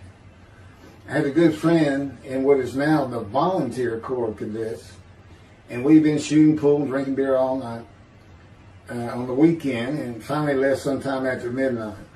I walked my friend back to the quad, Corps Cadet Quad, a large open area where people could gather, surrounded on 4 sides by dorms for cadets only. And I dropped him off at his room. Before he shut the door, he looked at me, and not for the first time, said, "Want to race?" He's fast. We raced many times. I said, yeah. Of course, we were pretty much, we've had a lot of beer. I said, yes. And he went to the end of the hall and took off at the other end of the hall. He was fast, but I was pulling away with just a few yards to go and hit the wall before I could stop and busted my chin open.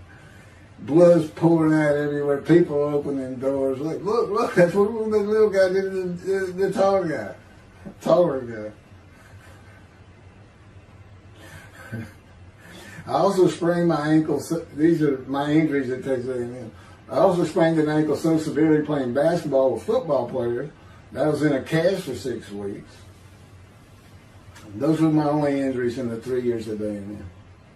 It was the gunshot that changed me and everything in my life. I married Denise when I graduated from A&M in 79, just 3 years after graduating high school. I went through in 3 straight years. Because I had those hours from the first summer, I just went ahead and went the next summer too. And I got out, and the average for most A&M students is 5 years. But I went through in 3. And of course that meant I never dropped a class, which also meant I had a low GPA, grade point average. And I didn't realize how important that was for admission to law school. I was denied admission from every school across the nation I thought I could get into. I did not know how my dad knew about South Texas College of Law in downtown Houston, but he made some inquiries and found out the dean was a graduate of Texas A&M. And we're known for helping each other. We set up an appointment with the dean. I told him of my rather intense home life and wayward ways, and that the A&M had given me a chance to prove myself as a capable student. You know, he hemmed and hawed, looked around the ceiling, and gave me the same opportunity A&M had. 4 summer classes, D average, no fails. I did it. I was terrible at chemistry and math, but it turns out I had good reading and comprehension. It's probably from reading all those science fiction books in school. I graduated in 82, and I did great on the bar examination. Keith Ellis McCarty, attorney at law. Who would have believed it? Which reminds me of verse 1 of Isaiah 53. Who can believe what we have heard? That's what any of my friends would say about me getting out of law school. Much less what's happening today. You go find somebody that knew me in high school, they say, who? Oh, that can't be true. Get out of here. I know him. Forget about it. Chapter 5. 27-year headache. I'm going to pick up with that on another video. And then that'll be it. Some general comments. 5 and 6. I'm not sure what 6 is. Yeah, 27-year headache. I'll go ahead and mention God in one of these accidents. And I won't say anything about the dog who took a hard left between my legs. Just about severed my knee, my leg at the knee. I won't mention that. Or hitting the big Swede on the track. Unbeknownst to me, my arm just took off. I wouldn't have hit him with my right arm. The things he has shown me. And getting gut shot. Yeah, I think I would have figured out, you probably shouldn't be hanging out with this fellow anymore if you're going to be talking to his ex-girlfriend for another. Little things like that, he controls my perception. Little things like that in my life to make sure I am the man of Isaiah 53. If anybody thinks I'm going to back off saying that, they're wrong. I have been through too much. My whole life is dedicated to this time, the day of the Lord. As a matter of fact, what about my day? That's right there. What about my day? Well, he said, well, first of all, God's speaking with you and living with you. Most people say that's pretty good. I said, yeah. But anyway, here's something he's promised me that he lets me check out all the time. And I'm going to put on the screen.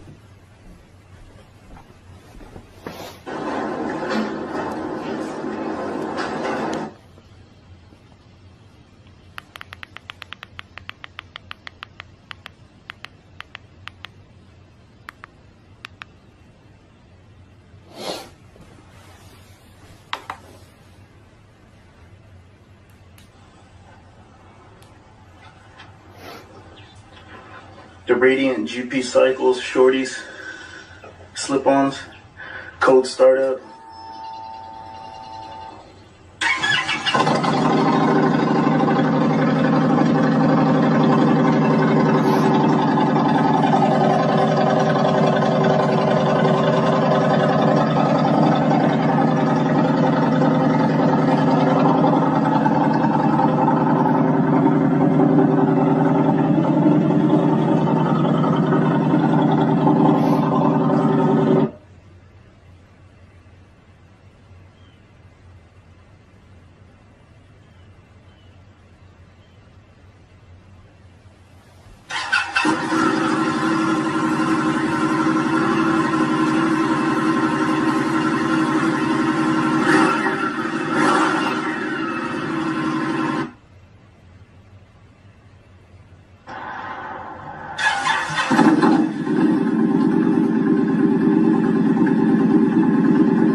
27-year headache. Chapter 5 of the life of God's righteous servant of Isaiah 53. The same year I graduated from law school, 1982, my son Justin was born. In 1985, my daughter Brooke was born. And in 1988, my youngest child and daughter, Laura, was born. I was making good money, though I expected a lot more, in my first job with a law firm that specialized in collections. I also tried my first civil case, which, while working there, which was a nerve-wracking event, first trial. The first day I entered the courtroom, the judge asked me if I was a law clerk. I had a very youthful appearance, though I was 28 years old, not 20, common age for a law clerk. My youthful appearance in junior high school and high school with my long, wavy blonde hair, I usually kept in a ponytail, had way too many people tell me I looked like a girl. It is interesting though, at least to me, not one person in my entire life has ever said anything about my disfigured arm. I must have looked like a girl who would beat on you if you did. When I got mad, there was no hiding it. You could see it in my face and hear it in my words. When I was 28, Brooke was born. I tried my first civil case, and the bane of my existence on earth began. A never-ending headache that I generally thought to be associated with post-traumatic stress disorder. I had terrible nightmares from my youth, but now I seem to have begun grinding my teeth, causing the temporal mandibular joint, TMJ, to ache terribly during the day, and the whole side of my head, the muscular, I don't know what you call it, but underneath the skin of the skull was always real tight, a tightening of the muscles. It was difficult to even talk to people at some points. For 27 years I had that headache. I tried everything. Even surgery on the TMJ, and another surgery where the doctor severed my upper jaw and then trisected it from my skull and spaced it to fit my lower jaw. All to no avail. I could not stop the nightmares and the grinding of my teeth. Mouth guards helped my teeth, but the pressure was still there. I literally feared going to sleep. I didn't want to wake up the next day sometimes because I knew how bad the pain would be there again. It completely ended my dream of being a trial lawyer. So I got an associate position in an oil and gas firm and began learning how to prepare title opinions for oil and gas companies on tracts of land they plan to drill on. Basically, a title opinion is you start from sovereignty, which is when the state granted the land to someone, usually great, large tracts of land, and from there you get parceled out and cut up, and I'd be chasing one small tract within a very large one almost 200 years ago in the early 1800s, and I would have to create genealogical charts of heirship, for people who died without a will. And I had to know who the family members were, and I got very good at it, and I really enjoyed it. I'd go to small towns throughout Texas and into their courthouses where they would keep all the records of every transaction, of every piece of land in the county. But anyway, there's an awful lot to it. I do go into it in some detail in the book, but I'm not going to for this video.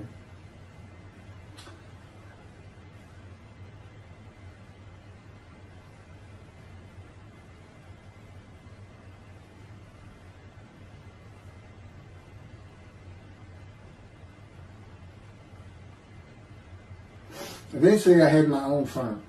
It's just me. In my own office, and I was doing very well, though billing hours for title work is generally lower than other areas of the law, by the hour. But I had also been involved in multi-million-dollar sales of production between oil and gas companies, probated wills, prepared affidavits of heirship, worked with landmen to fix title defects, appellate work, including arguments before justices, plea bargaining criminal cases for defendants, and anything else that came my way. Then it all stopped, and once again I was fighting for my life in 2001. This is chapter 6, skin, colon, and lung cancer. Oh, just God would have me tell you, he gave me those headaches. When he came to me, I stopped having nightmares. He provides my dreams for me now, and often as a learning experience. But the grinding of the teeth, everything stopped, and I thought it was just because I wasn't having nightmares, and took away any symptoms of PTSD, for which I was receiving money from an insurance company for disability, partial disability, and that went on for about 7 years. Then one day we're out walking, year 7 of 13, and I had that headache. It just came, and I just stopped. And I said, "You got to be kidding. You did not give me those headaches." He said, "Yes, I did. It's necessary. You are considered the suffering servant of Isaiah 53. You had to suffer your entire life until you're suitable for my purpose," and that includes fitting every verse of Isaiah 53. At that time, I finally read it, 7 years into all this. It was about year 2, I think. But yeah, he did. And, I ended up taking painkillers left and right and drinking with it, as so many people do. I was able to maintain, my life, my work, and everything, but it was enough to put the strain on my marriage that I pretty much blamed myself for it. And I told him I did it. That's the only time I got hot. Disfiguring me, gut shot, those things, they didn't bother me.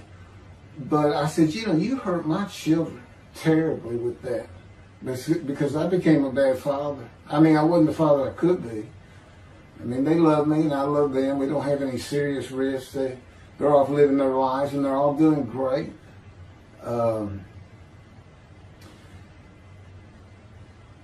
But if they consider themselves anything, they're Christians. And although I don't think any of them are overtly religious, or that they're in church every Sunday or anything like that, but when I started going to the conservative synagogue here in town, and I told them I was converting to be Jewish, they're pretty much just that. Just saying I would be a Jew, I guess. I'm not sure that I didn't believe in Jesus. It was probably more of it, God says. But really haven't talked to them much at all in 7 or 8 years. But anyway, so God gave me the headaches just to make sure.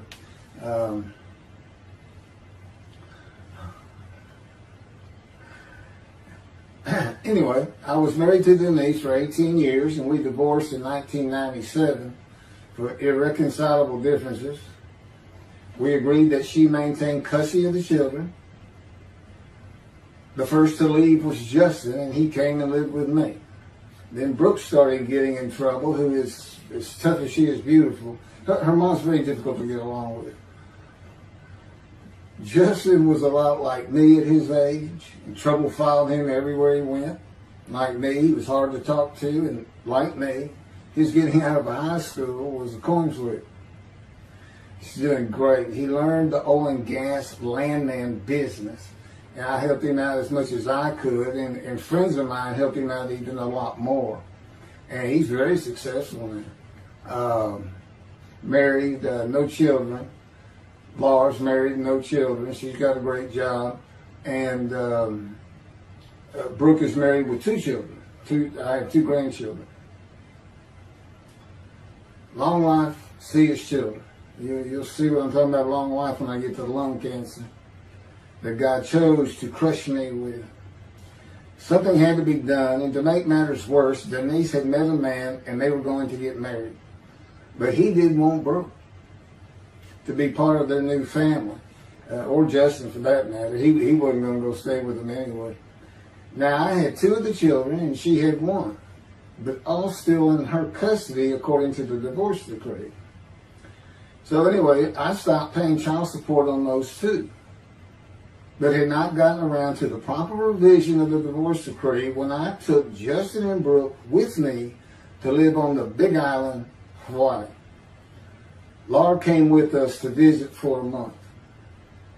This oversight on my part resulted in Denise and now her 3rd husband filing papers in divorce court for past child support for all 3 children, for the time I had begun paying her 1/3 of the original amount. I represented myself. I had 1 contempt of court and was locked up for a day, but I never had to pay that money. By verbal agreement, I sent Laura back exactly 1 month later. I could not leave her out, and I wanted her to see where her brother and sister would be living. They were all so close and protective of each other, and still are to this day. And she was so sad. One of the hardest and emotionally painful things I have ever done was put her on the plane back to Houston. I can't think of anything else. The backdrop to moving to Hawaii was my firm was in dire need of new work. But the oil and gas industry was down. It's always up and down. And my clients were not drilling. A landman I knew called and said his sister in Hawaii, a brilliant eye doctor, but not a good businesswoman, needed help resolving creditor issues stemming from her new offices and equipment purchases. I told him it was a good time for me, as things were slow, and who's going to turn down a free expense trip to the Big Island, Hawaii? So I went and took care of everything without charge, but of course everything was paid for. When I came back to live in Hawaii at the urging of the doctor that I had helped, who did not like the look of an abrasion on my chest, and it had been there for years, I was examined by a friend of hers, and it was cancer. I don't remember what the doctor called it. He removed it in surgery with a 6-inch diameter circular cut, and it was not malignant.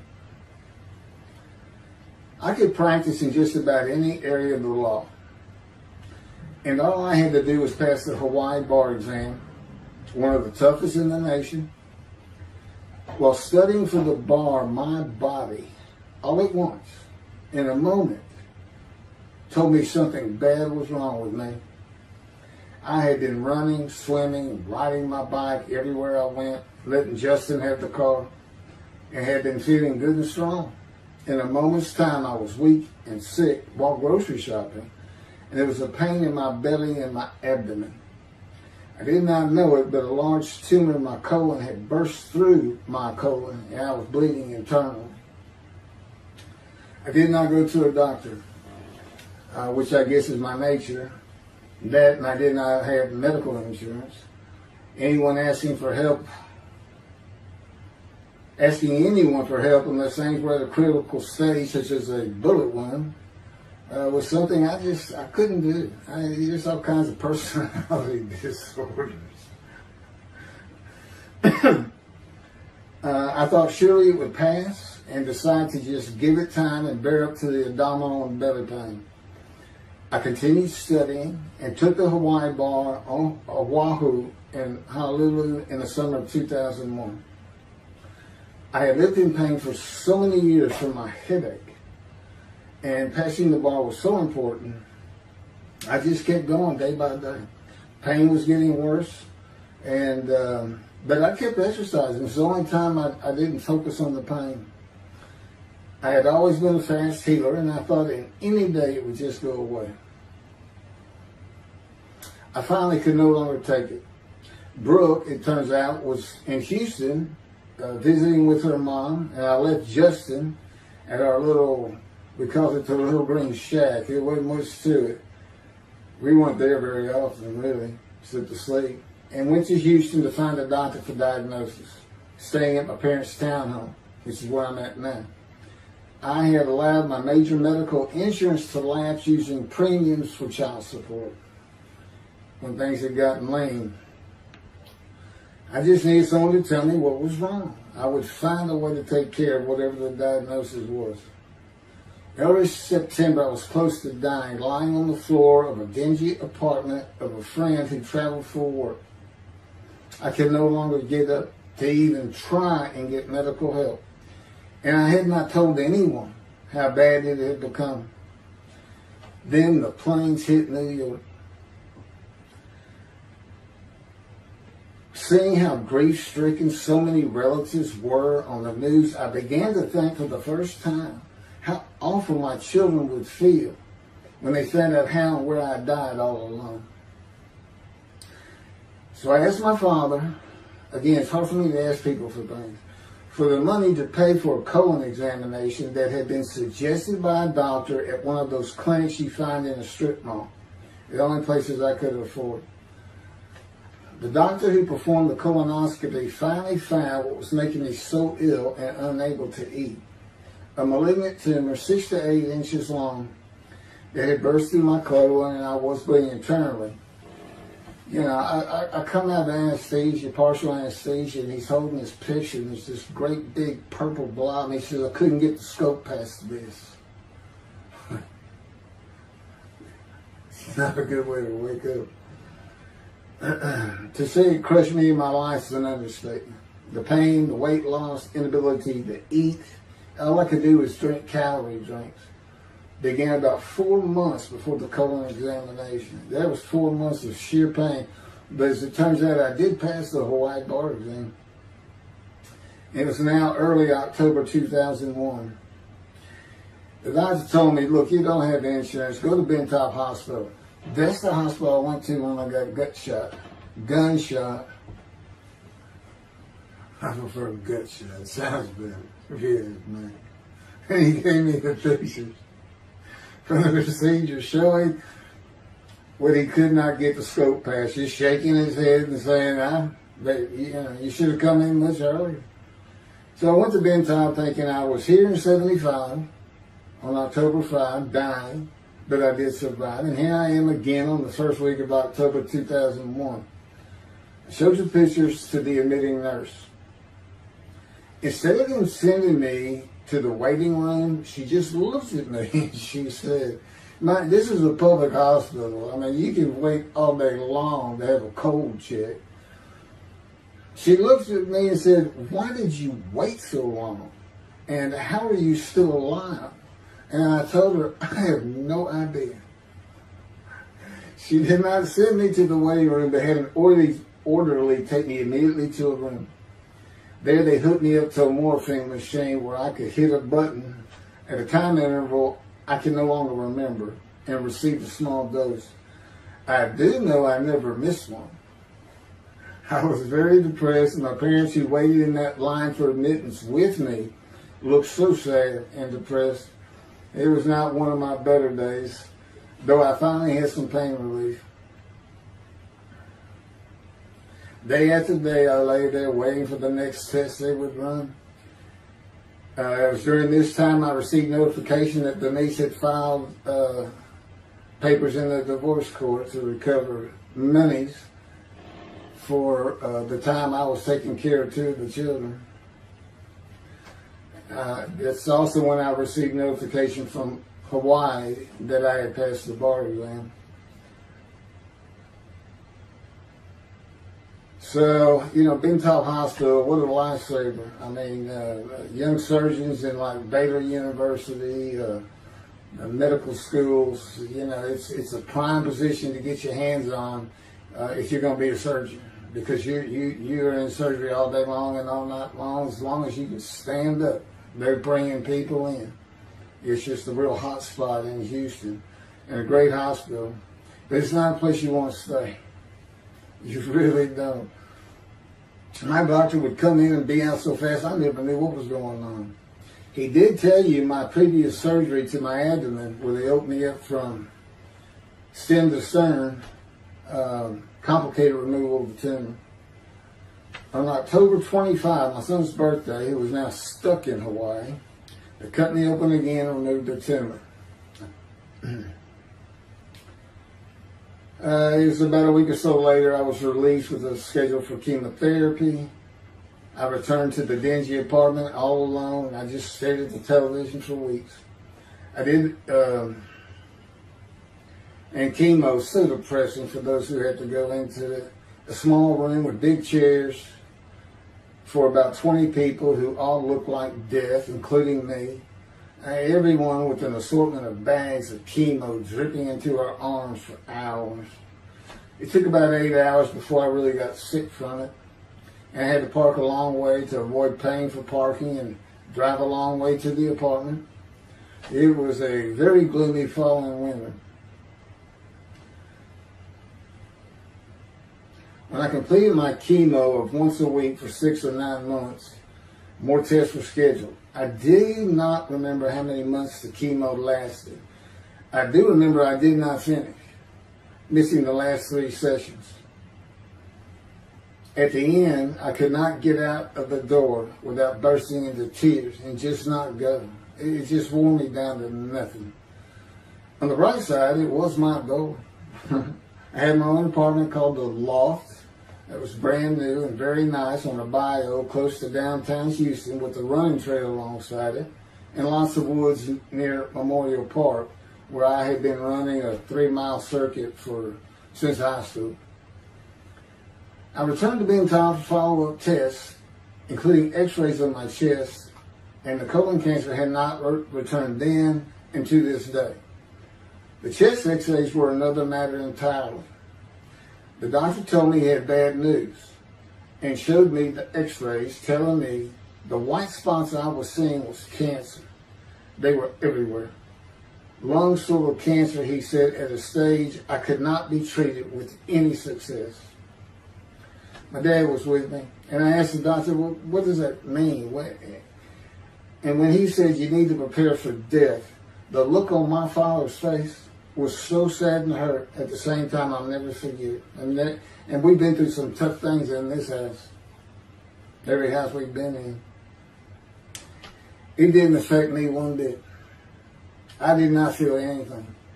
I was too beat down from the chemotherapy to care, I guess. God tells me I had a lot to do with that. And in fact, no matter what they said, I didn't think I was going to die. But I didn't know that. I just wasn't having that conscious thought. And God says he had a lot to do with that. Of course, he hadn't spoken to me yet. I have never seen a doctor for cancer or any other ailment since that day. I had to get Justin home was all I thought about. But I needed money. I found an old client that needed a title penny for a drill site well. I struggled through that and got my boy back to Houston. And it was tough. I was so weak. And it had been so long since I really had done any title work. And just going to pick the work up and visiting with the client was a major to-do for me. But we got there and I got Justin home and he went to live with some childhood friends. This was now 2002 and going into 2003. I just walked all over the running trails in the 3-mile loop at Memorial Park and in the woods day after day. I didn't think about dying, but I did but I did not think about restarting my law practice either. I watched a lot of television and played video games. I watched the Tour de France for the first time and got inspiration from Lance Armstrong. I was still alive though, and the funny thing was my lungs never bothered me. I was never sick. It's because God had already removed it. After I got the news I was dying of lung cancer, He took them from me. That's what He tells me. And I don't have any symptoms. Well, as you'll see right here, in 2005, I picked up some title work here and there and made an office out of my loft. I bought my first motorcycle, soft-tailed lowrider Harley Davidson. First time in many years I was happy. I love riding that bike. In 2006, I did some landman work for standard day wages and began dieting and running.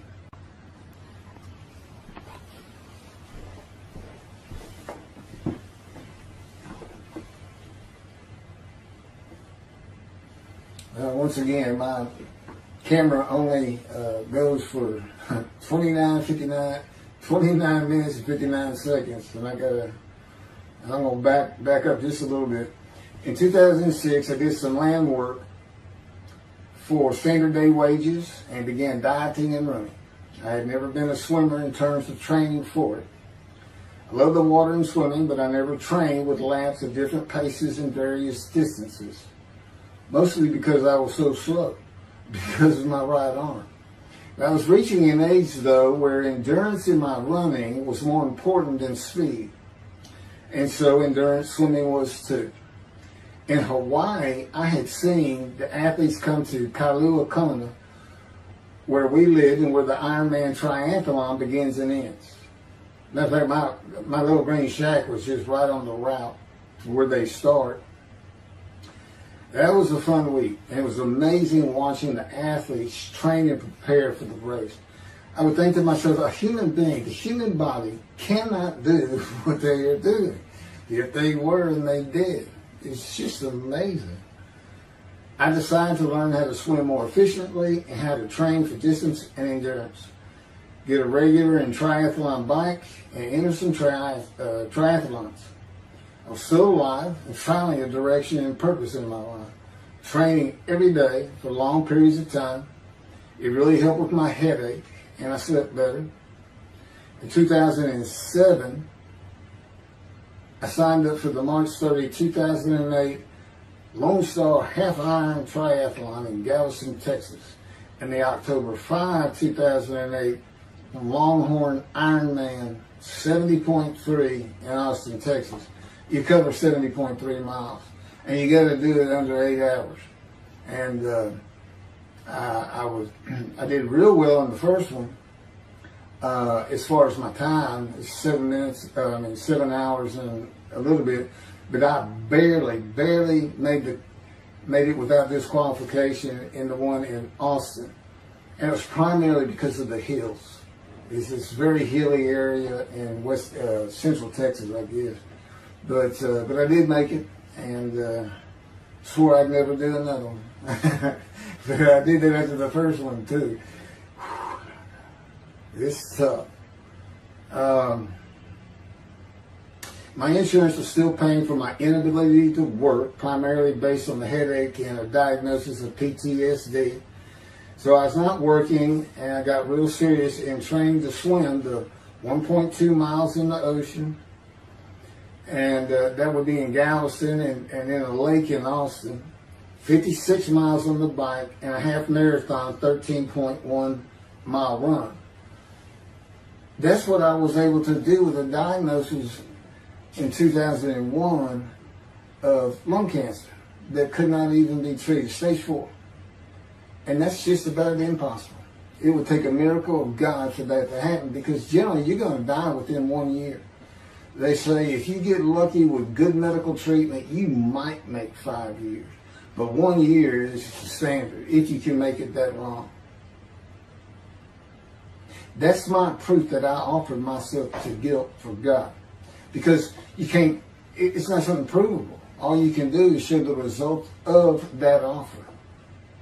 And again, guilt's an emotion. I got way too many videos and everything to get too detailed on it. But that is the proof. You know, I got the colon cancer 20 years ago when the planes hit New York. And it was Oh, that was 2009, right. Too many things go through my mind when I start thinking about those cancer years. But God, He removed it. He had something for me to do, but that's verse 10. God chose to crush him with disease. And as I've mentioned, the reason He chose that is to show that I was blemished, defective, could not possibly be an offer for sacrifice, because He knew what the Gentiles were going to do. They were going to put an unblemished lamb in there and call the Jewish people's Bible their own, and use the laws of Leviticus, not unlike Mr. Toby, a singer, and his 6 million blemished ram sacrificed by Hitler, the righteous servant of God. That's how that seems to read. He's welcome to, respond any way he wants to do that, but it's on the video, it's in the book, it's in quotes by him. It's from his midrash, from his site, and he said, share this with everybody. Everybody can take it and just share how great my knowledge is. Well, it's lacking in some areas. There's any question he's an intelligent man, but his reasoning capabilities, in my opinion, at least as to Isaiah 53, are severely wanting.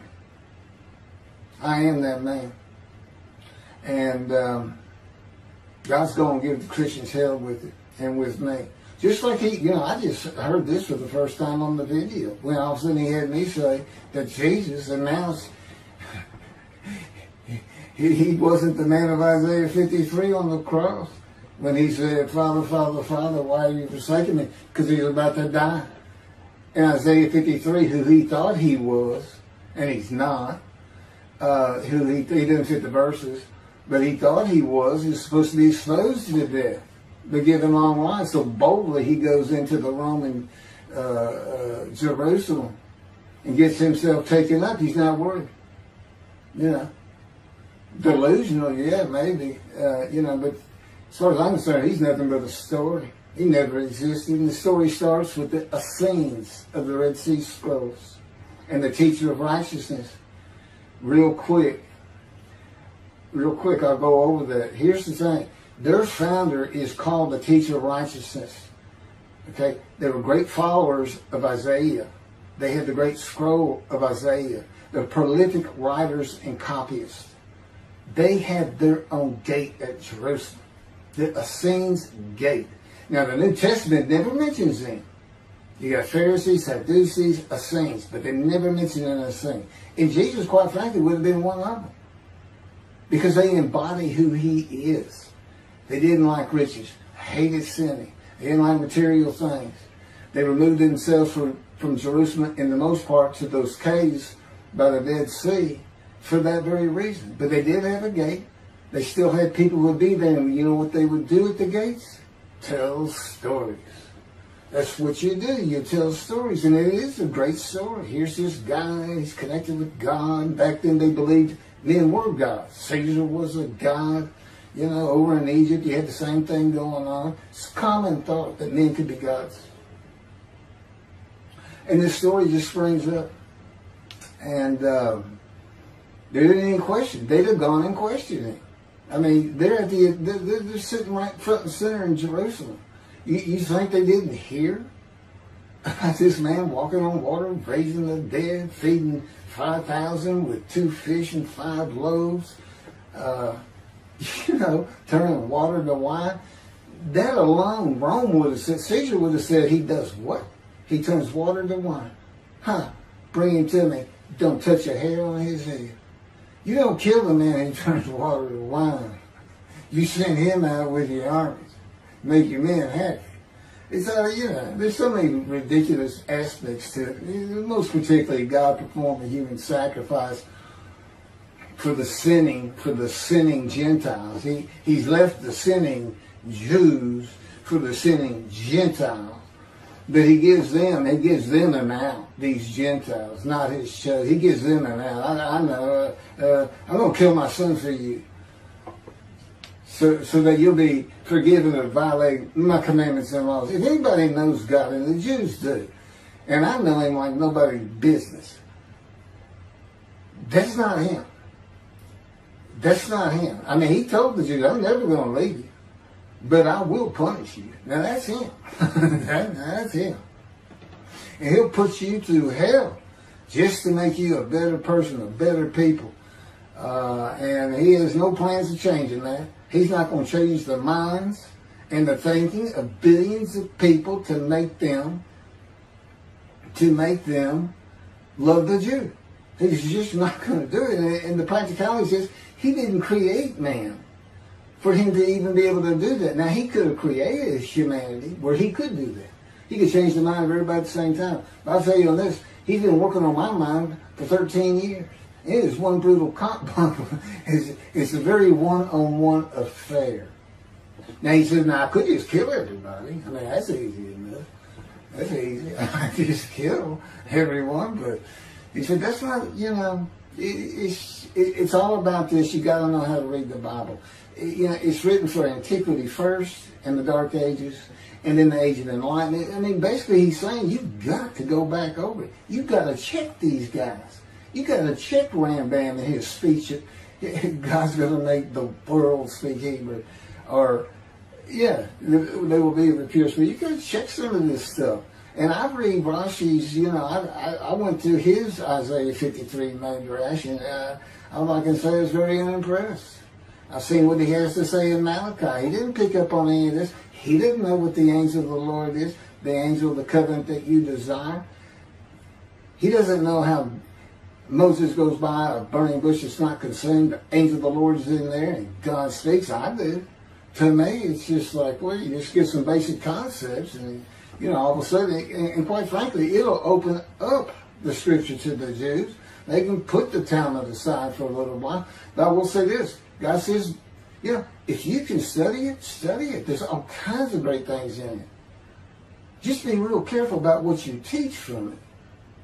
And it's useful for heaven. If you like to talk about Talmud as a scholar with other Jews who may very well be in a scroll of remembrance with you, you can meet up with them. You'll see them in the meeting places, have them over to your room. Y'all can watch the new earth being created and the new peoples of God chosen, and watch the evolution of the chosen people. And humanity, the same as this one. God says, why would I change it? Why would I change it? When I did it, it was perfect. And you can tell Mr. Singer that the evolution that he's talking about, where all of a sudden the world's going to love the Jews, been going on for over 3,000 years, and it hadn't even. And today, anti-Semitism's up, and David is here. It's not going to happen. Thank you very much. I will be doing. Was that 5 and 6? Yeah, that was 5 and 6. Now the book picks up at chapter 7. It's on a video when God first speaks to me. And it's very interesting. And we'll still be putting some videos out. But I've pretty much covered all the major material. Everything from Isaiah 53, the day of the word, Lord. There's a few more things. And it's a better read than it is a video watch. But, you know, for those who like to read. But it's covered very well in these videos. And now that I put in the personal part in, which is to show how I fit Isaiah 53, and you see the difference in my life. Now, that's a life of suffering. That's a life of pain. That's a life of familiar with disease. You know, they say, gee, well, he died on the cross. He was scourged. He was scourged and this and that. Do you know how much he suffered in his life? I mean, he's not even in the conversation as a man of suffering. He's not in the conversation. Thousands and thousands and thousands of people died horrific deaths back then and by crucifixion. It's not the only one. This is descriptive of a man and his life. So you can find him, identify him. And what did he do? He never suffered. He was never sick, ever, until the last day of his life. He's 30 years old and he's got one day under his belt of pain and suffering. You know, to me, that's not, you're not even in the conversation. I mean, that's nothing. That's not even suffering. That's just, you had a bad death, sorry. You know, you got whipped first. You got whipped. One gospel says the scourging was an open-handed slap to the face. Now, the other three do say scourged. But then and then every movie you see, he's carrying that cross. He's all whooped up and bleeding, this and that. He carries the cross in one gospel only. In the other three, it's carried for him. And then he's on the cross, and what does he do? Father, Father, why have you forsaken me? And then the gospel says, one of them, and then he gave up the ghost. He gave up and died. I laid in the back of an ambulance for 8 hours, doing everything I could in my power to stay alive. Just gave up the ghost. There's another video where we make that a little bit more humorous. Anyway, thank you for listening, and I guess that's it. Thank you.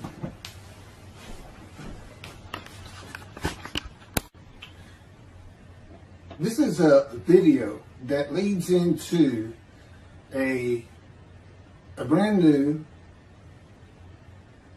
very distinct, not heard from before, commentary on Isaiah 53, which begins actually in Isaiah 52.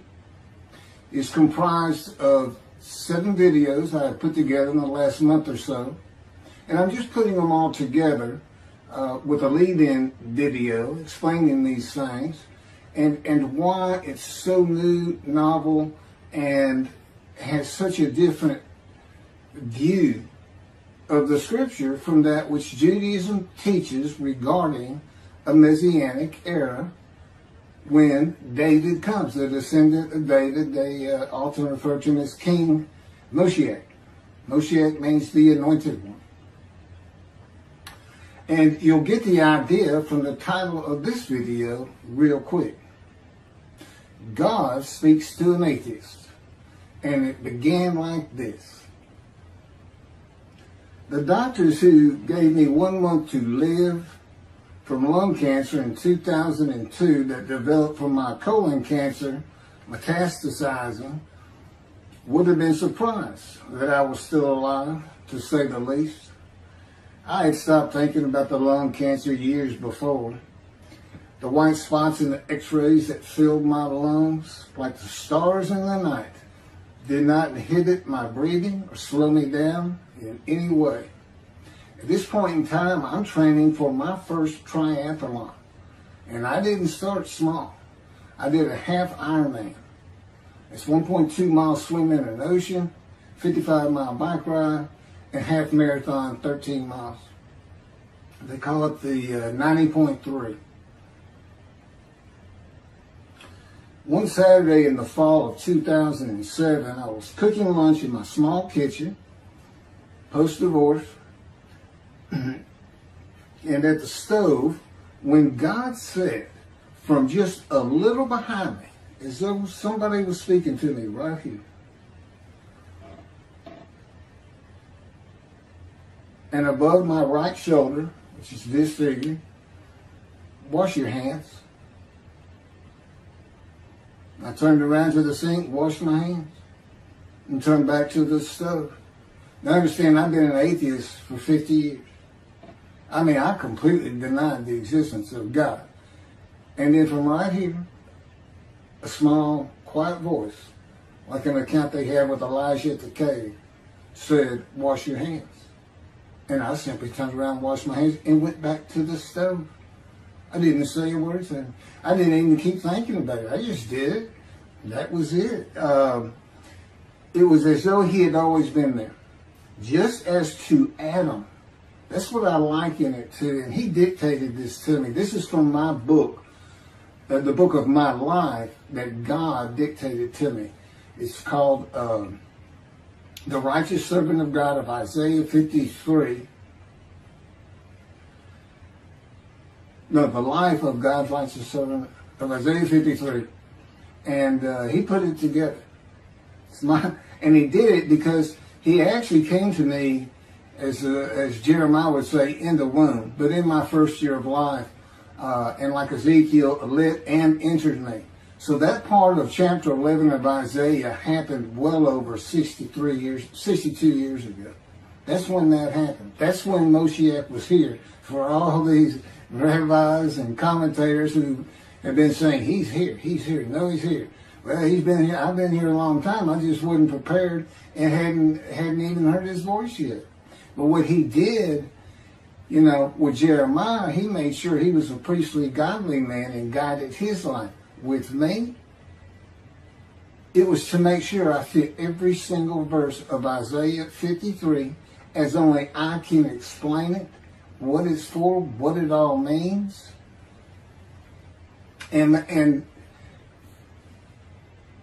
live a life of suffering familiar with disease.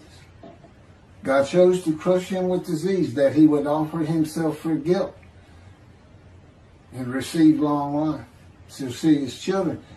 That's my proof that it happened. They told me 20 years ago, we can't treat this lung cancer. It's too advanced. You're going to die. And you're going to die real soon. You need to prepare for it. And it did crush my life. I stopped working. I just kept waiting to die. And I didn't die now. I'm training at this point in 2007. I'm training for a triathlon. I finally said the heck with it all. And that's the proof. Crushed with disease, exposed to death. That's in verse 12. Exposed to death. And here I am. 20 years later, still going. Hadn't seen a doctor since. Never received any treatment, which is unheard of with lung cancer. And I had colon cancer before that, and I had skin cancer. I'm a man familiar with disease, that God chose to crush the disease. And these 7 videos put together as one, obviously I wouldn't ask or want, and I couldn't do it, to listen to them all at one time. But I know you can mark your spots and everything. But it was spread out in 7 different videos, and I thought, well, the next video I'll do, I'll have a preamble to it and explain. This is not fooling around. Once you learn my version, which comes from God, of when Moshiach comes, the day of the Lord, which is left out of the Messianic era. But if you ignore me, God says, as my role as Elijah, God says, when he does return to his temple suddenly, it's going to be with, and it's not there, it's going to be with utter destruction to the land. Okay, all this is explained, so I'm not going to keep going in detail and carry on with God first speaking to me, but it was as what Adam would have felt like. This is natural. I mean, to him, you know, having somebody speaking to him from above him, from up here, from within him, it's perfectly natural. And he wouldn't be falling down in reverence and I'm not worthy and all that. It would just be, this person's always talking to me and telling me what to do. The fact that he doesn't see him wouldn't probably enter into his mind. Just, you know, that's just the natural order of the world for Adam and me. Particularly today, 13 years later. Still in God's fire of refinement, preparing me. And now we have the books, they're unpublished. Jewish publisher, Christian publishers, I dare not even send it to them. Because how harsh I am on Jesus Christ, who said he was the man of Isaiah 53. And it's because of him I had to get crushed with cancer. That's what that's all about. God doesn't have to crush you to make you offer yourself for guilt. He just seized Ezekiel and put him through the fire of refinement, the anguish of it, and sent him off to be a prophet to the Assyrian, Babylonian exiles, of which he was one, actually. Ezekiel, the book of Ezekiel is the key to Isaiah 53. That's my backup. See, God, these videos, everything, the way where he put angel of his presence and Holy Spirit, that Judaism doesn't recognize. A host of the Lord's host. It's in the book of Joshua, one time. He did it so they wouldn't find it. He knew what this was going to be about. These are my proofs. This is what it's all about. He set it up for me to be this controversial. You just got to take the Messianic era of Judaism and toss it out the window. And you'll understand why, when God has me explain it to you. He controls everything I do, think, and say. Finishing preparing lunch and ready to watch a Texas A&M football game, I headed to the living room and God said, "Get a napkin." I turned back to the kitchen and got a paper towel, sitting on the couch from about the same place. Sitting on the couch with the television on and my plate in my lap, God said, "Get your TV tray." I got up, set my TV tray in front of me, and placed my plate on it, began eating and watching the game. That night, I was in bed reading a book. From the doorway, God said, "Tomorrow we're going to Bed Bath & Beyond, the store, to buy a shower curtain, sheets, pillowcases, and shop in general for things that you need." I said, "Okay," and continued reading my book. That's God spoke to an atheist. That's how it started. We call it the early years now when we talk about it. It was so different from the way things are and all the same in the same breath. And I have since learned this. It was by his power upon my emotions and thoughts that his presence with me was though he had always been there. In other words, when you read in the Hebrew Bible, God calls somebody's name like little Samuel, and he says, "Here I am. Here I am." Now there's some accounts of people falling to the ground, but he can put a silent knowing to you. He can put knowledge within you, your mind, where you never hear a word from him. In other words, put into your mind the God of all creation is about to speak to you, and he doesn't have to say stay calm. He controls emotions. He told me, "Keith, I created emotion. And there's nothing I can't do with yours." And believe me, it's been proven to me. I'm not going to get into all that.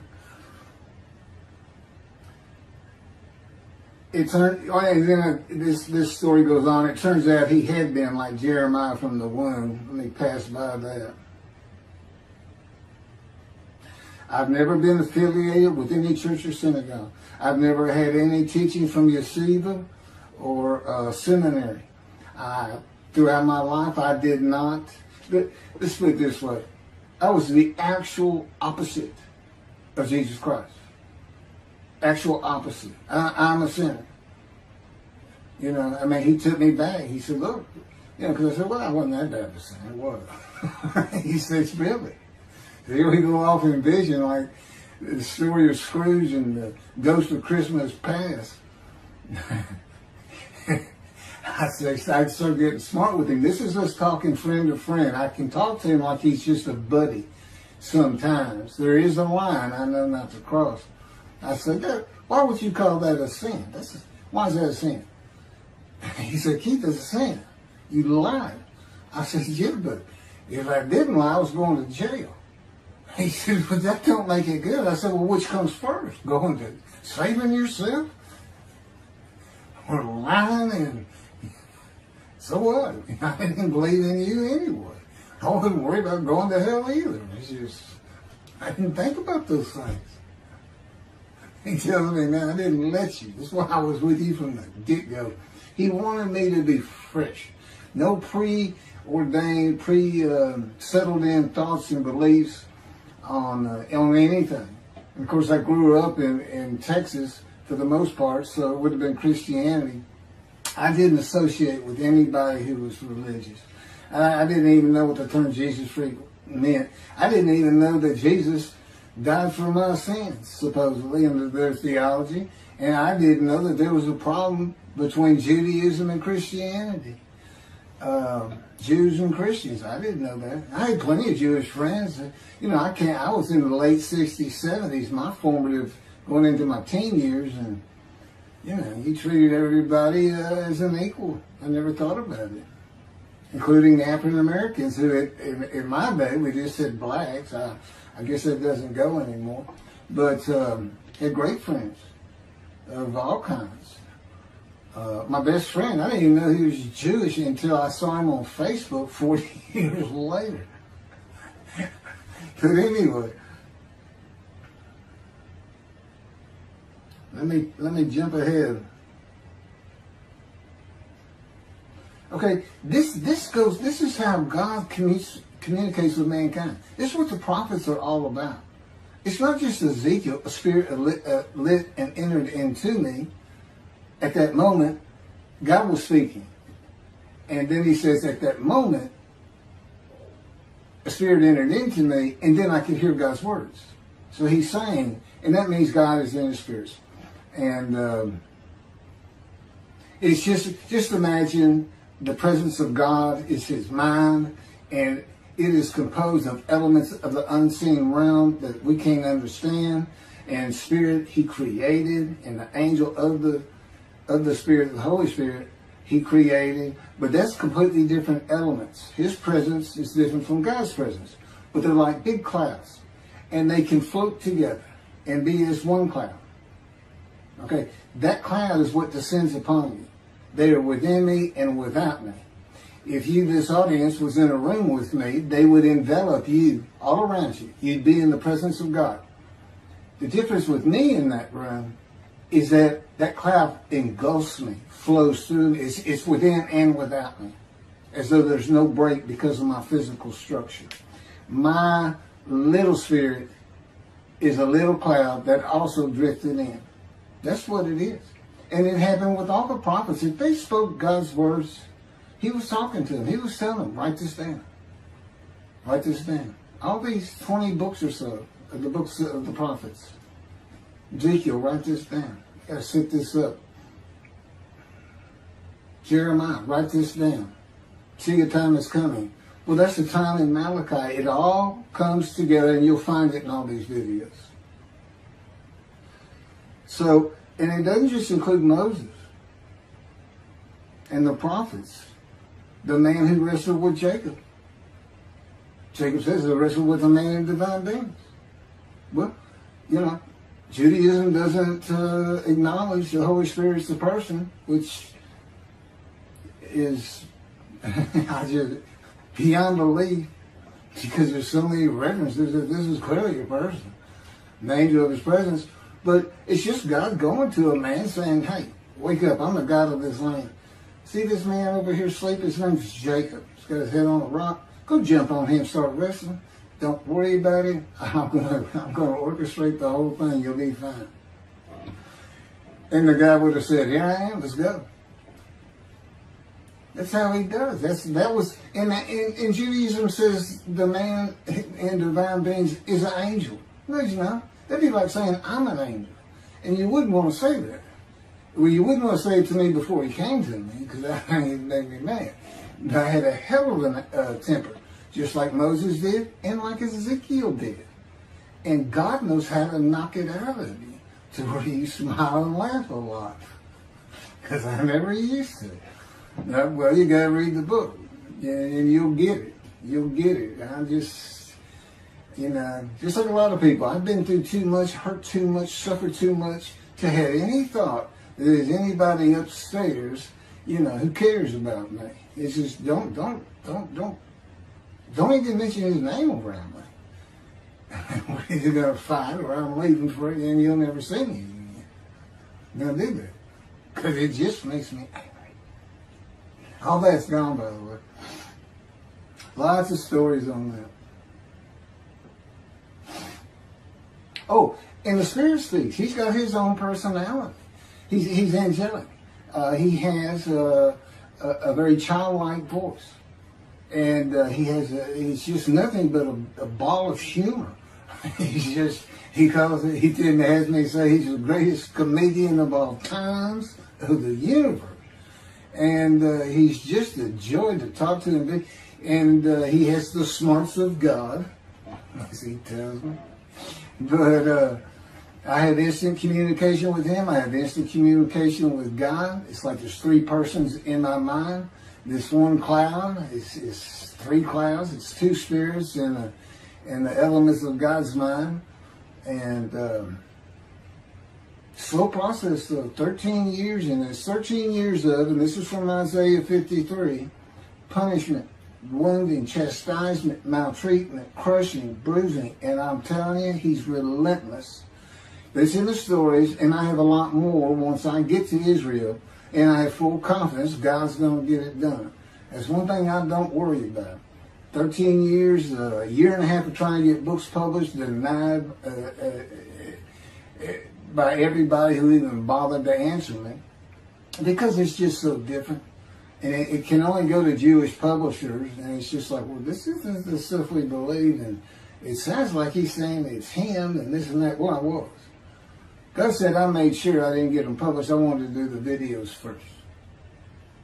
You see, I'm not on the executive committee. I don't know what's going on 99% of the time. I don't know what I'm going to have for dinner. I no longer have self-will. I can't ask him for anything. And there's all kinds of reasons for that, such as, if one of my kids gets sick and he doesn't heal them up, cancer or something, am I going to be disappointed? Am I going to be hurt? The answer is no. He's trained me too well to even bother asking. If he's going to do it, he's going to do it. I know he has the knowledge, and he's right here with me. So, it's a long, detailed process. I know things from his perspective. It's just another reason the Messianic era is not going to happen. And it comes out in these films.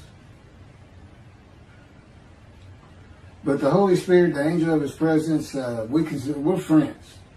God says, I can't be friends with human beings. I said, well, we're friendly with each other. He said, yes, that's right. I said, I Googled this, and technically you are my friend. He said, well, I know, but I just don't acknowledge you. I said, why? He said, because I'm God. That's the way I am. I get to do whatever I want. Now, he's just messing with me. It's just like having a friend. Of course, it's a true statement. He can do whatever he wants. But he's pretty stately and regal. But, again, we live together. I've lived with him for 13 years now. And it's never going to end until I die. I wouldn't even know what to do. He said, if I let you, you're going to fall down dead. You're not supposed to be alive. I keep you alive. He said, I took that cancer from you, but I just put it back in if you do something that makes me want to leave. I said, well, what am I going to do? No self-will. To an extent, no self-thought. And I told him, I'm not even a human being anymore. He said, well, what are you? I said, I don't know. I'm a man and divine beings, but I'm not human. I don't have self-will. That's what distinguishes the human being from the animal. He said, but I'm being the human for you. I'm providing your self-will. So you do, in a way, have it. So you're still a human being. I said, well, I'm dead. He said, why are you dead? I said, because it's like my brain's not connected to my spirit anymore. It's like you're sending all the information in. And that's about heaven. I haven't lived the existence in heaven as to my thoughts, because in heaven you won't have a mind. The heaven for the Jewish people only, I might add. You won't have a mind. God's got to provide it for you. He's got to be you for you as a completely new and different creature. But still you. It's a very amazing story on how that does. And I'm taught all these things and literally experience them, not only in the real, but in visions. I've had more visions than, if you count every single vision in the Hebrew Bible and the New Testament, I've had easily double that. And I'm a walking visual. God's communication, and this actually shows up in the story of Moses. He won't let me tell right now. But he puts images in your mind. Instead of saying a sentence, you get something in your mind, a picture. Anyway, I call it visuals. And you can be wide awake for those. And I can be in vision wide awake. Okay, so we finished our shopping. Shower curtains and everything. And God said, let's go to the bookstore and get you a Tanakh. To which I replied, well, what's a Tanakh? I didn't Hebrew Bible, okay. Well, I know the Holy Bible, the New Testament and Old Testament. And on we go. I'm starting to learn for the first time. At Barnes & Noble's, we looked at all the Hebrew Bibles and purchased the Jewish Publication Society's Tanakh, the Holy Scriptures, which is a translation that began in 1956. It was published in 85. Men who spent 30 years on the Leningrad Codex, the oldest Hebrew Bible in existence. They started from scratch. I hear these rabbis and people saying, well, I know what these translations are, this and that, and this, and God says, just go with the JPS. They hit it right just about every single time. I've only found one thing that I don't understand how they missed it, but it's in 53. This is the 1985 edition. That's the best translation you can get out there. And I don't just hear God speak to me. His presence is heavy. And I'm also, it says he pinned Ezekiel's arms behind his back with his cords of power. And by his cords of power, Ezekiel could not leave his house. That's in Isaiah 53. He took him from the land of the living. Took him from society. The man of Isaiah 53 lives, so he's taken from society, but that doesn't, from the land of the living, that doesn't mean he died. And there's no crucifixion in 53. So you start to see how Ezekiel is so important in this, and that's where you find out about the covenants of friendship that come with God in the day of the Lord when Moshiach comes. Again, you don't hear anything about it in this Messianic era. I'll tell you this. I think the Jewish people are going to like this better. I think throwing out all that rubbish Judaism has been teaching from back in antiquity, that's where they're stuck, and see what's really going to happen with God coming back, a man in divine beings, with the capabilities of Moses, Elijah, the descendant of David. All their attributes, are in me. I can be each and every one of them, and I can be all four of them at one time. And God can speak through me. So, it's going to be fun, and he wants his temple rebuilt. That's the purpose of Isaiah 53. It says, a purpose which might prosper of God. But he doesn't tell us what the purpose is. Well, we find it in Malachi 3. I'm sending my messenger before me to clear the way for me, and I shall return to my temple suddenly. But the covenant that comes with David says, I'm going to place my sanctuary amongst you. He already knows it's not going to be there. And then we have Elijah in Malachi 3. Well, he's got a purpose that might prosper. And if it doesn't, God comes with utter destruction to the land. And again, you don't hear it with the Messianic era. Utter destruction to the land. There's 7 million Israeli Jews. How can you not read that and go, that sounds an awful lot like I'm going to raise up armies against you? How can you just ignore that? Well, anyway, we're getting it fixed up. And the purpose that might prosper, I never believed that. I think that just hooks the man of the righteous servant of God of 53. I think that puts him with, he's got the same purpose as Elijah. Elijah's supposed to bring the families back together through the laws and teachings God gave Moses, or being mindful of them. That's the new covenant. It's an amendment. It's an amendment that also has a new inclusion of sin forgiveness. Over the last 63 years, God's presence has resided in Texas, Louisiana, Florida, and Hawaii. And he is more than ready to return to his land, Israel. Because wherever I am is where his presence is, and those are all the different states I lived in over this time period. Wherever I go. As a matter of fact, if you see me in Israel down at the old city or down at Tel Aviv, you can turn to your friend and say, hey, I know where God is. He's going to say, really? I thought he left. Some people say he died. He said, no, you see that guy over there? He's all around that guy. And some say inside too.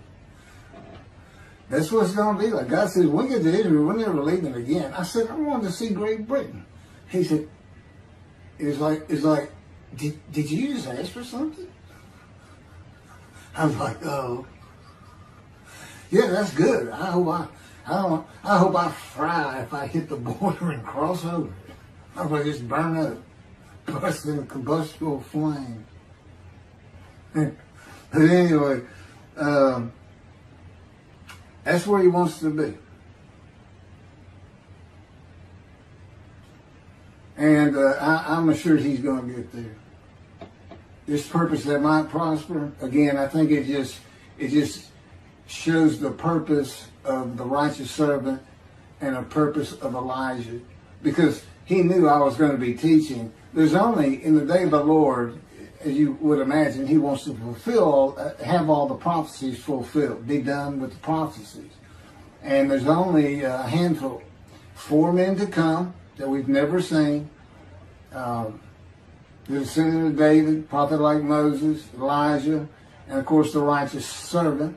We only have one description. Even the sages knew you got to have a description of the descendant of David. It's Isaiah 53. They called him in the Babylonian Talmud the leper scholar. You'll see me referencing it on just about every video. In other words, I'm saying, look, it's not Jesus, it's not the people of Israel as taught today. It's this guy from the Talmud that just hadn't come yet. You just didn't know, didn't have a man that fit the description. Well, you do now. And 2 covenants. The friendship covenant, which is actually in 2 parts, Ezekiel 34 and Ezekiel 37. One part of which is, I'm going to put my sanctuary amongst my people. And the other part, interesting enough, has to do with the land blooming again, which is Jeremiah 31. See, a time is coming, the land will bloom again. See, a time is coming. The cities, after desolation of many years, 2,000 plus actually, will be restored and Jerusalem rebuilt. And the Jews shall never be defeated again. Okay, now we just talked about utter destruction likened to armies being raised. But here it is in this friendship covenant, in this, Jerusalem being rebuilt. If that's done, then you'll never be defeated again. So, you look at it and go, well, there's kind of a problem between those two. And what I think it means is he's going to get the temple built now that Jerusalem's been rebuilt and he's come. That this might prosper because, it kind of gets you. So what is the purpose of God might prosper? Who thought you could do everything? And he said, well, in a large part, my people got to listen to you. They got, especially the rabbis, they never listen to my prophets. They're all full of themselves. Think they know everything. Boy, he starts getting angry. And see, that's not good for me. Because all of a sudden he wants to make me better, which means suffering. You got to keep him away from those moves. I'll tell the Spirit, say something funny. Get the funny guy around here. We talk friend to friend too. Well, anyway, I'm going to let you. There's a lot more, but this story's in my book. Hopefully, after spending time and understanding who I am, that this is here. It's happening. I don't care what the rabbis think or say. Look, I'm a prophet of God. I'm a man in divine things. If I say something contrary to what they think and say and believe, they're wrong automatically. It's a given because God is the one telling me all these things. It's His book. They're wrong automatically. And He is livid that I'm having this problem with Isaiah 53 being the people Israel. Well, it's in the videos, but you ought to see the arguments they really put back before that for Isaiah 53:10 and other verses. Rabbi Tovia Singer, Irish Judaism, he went Christian. The Christians went to the laws of Leviticus, animal sacrificial laws, and said Jesus is the unblemished lamb. That's why, and they're using, Leviticus where you could offer a lamb and for unintentional sins, but nevertheless, they turned it into he was a human sacrifice, which he says himself. He says, God no longer wants bulls and goats for sin. He prepares my body for sacrifice. It's human sacrifice, and God made the sacrifice to Gentiles so they didn't have to obey His commandments and laws. From an atheist who comes in with no religious background, I read that and I look up face to face with God wherever He is at that moment, and I say, you got to be kidding me. People believe this? He said about 2 billion right now. He said I'm not going to bother trying to tell you how many there's been in 2,000 years. God made a human sacrifice to me so I can go to heaven and I can go kill somebody if I want to. I can go rob somebody. I can go beat my wife and my kids. I accept Jesus again. God was teaching me the New Testament, and this guy at one of these mega churches came up to me and says, you know, if you do accept Jesus Christ, you're not just forgiven of all sins that you have committed. You're forgiven of every sin you're going to do in the future. I said, really? He said, yes, really. He said, Jesus knows you're going to do it, and he already forgave you. I said, what? Okay. So, if you're a Christian, you can just sin all the time, because Jesus knew you were going to do it. I hadn't actually heard that taught, but that's the effect of it. Okay. This year in Jerusalem. Enjoy the books. Don't try to listen to the videos. Don't try to watch them all at one time. But what I did is I put them together for you in the order they should be. And I just thought it'd be easier. And we're kind of coming to the end of our videotaping for a little while, it seems like. Again, I'm not on the executive committee with God and His Spirit. I never really know what we're going to do next. And the books are at keithmccarty.wordpress.com. You can find that on my YouTube channel. I guess that's about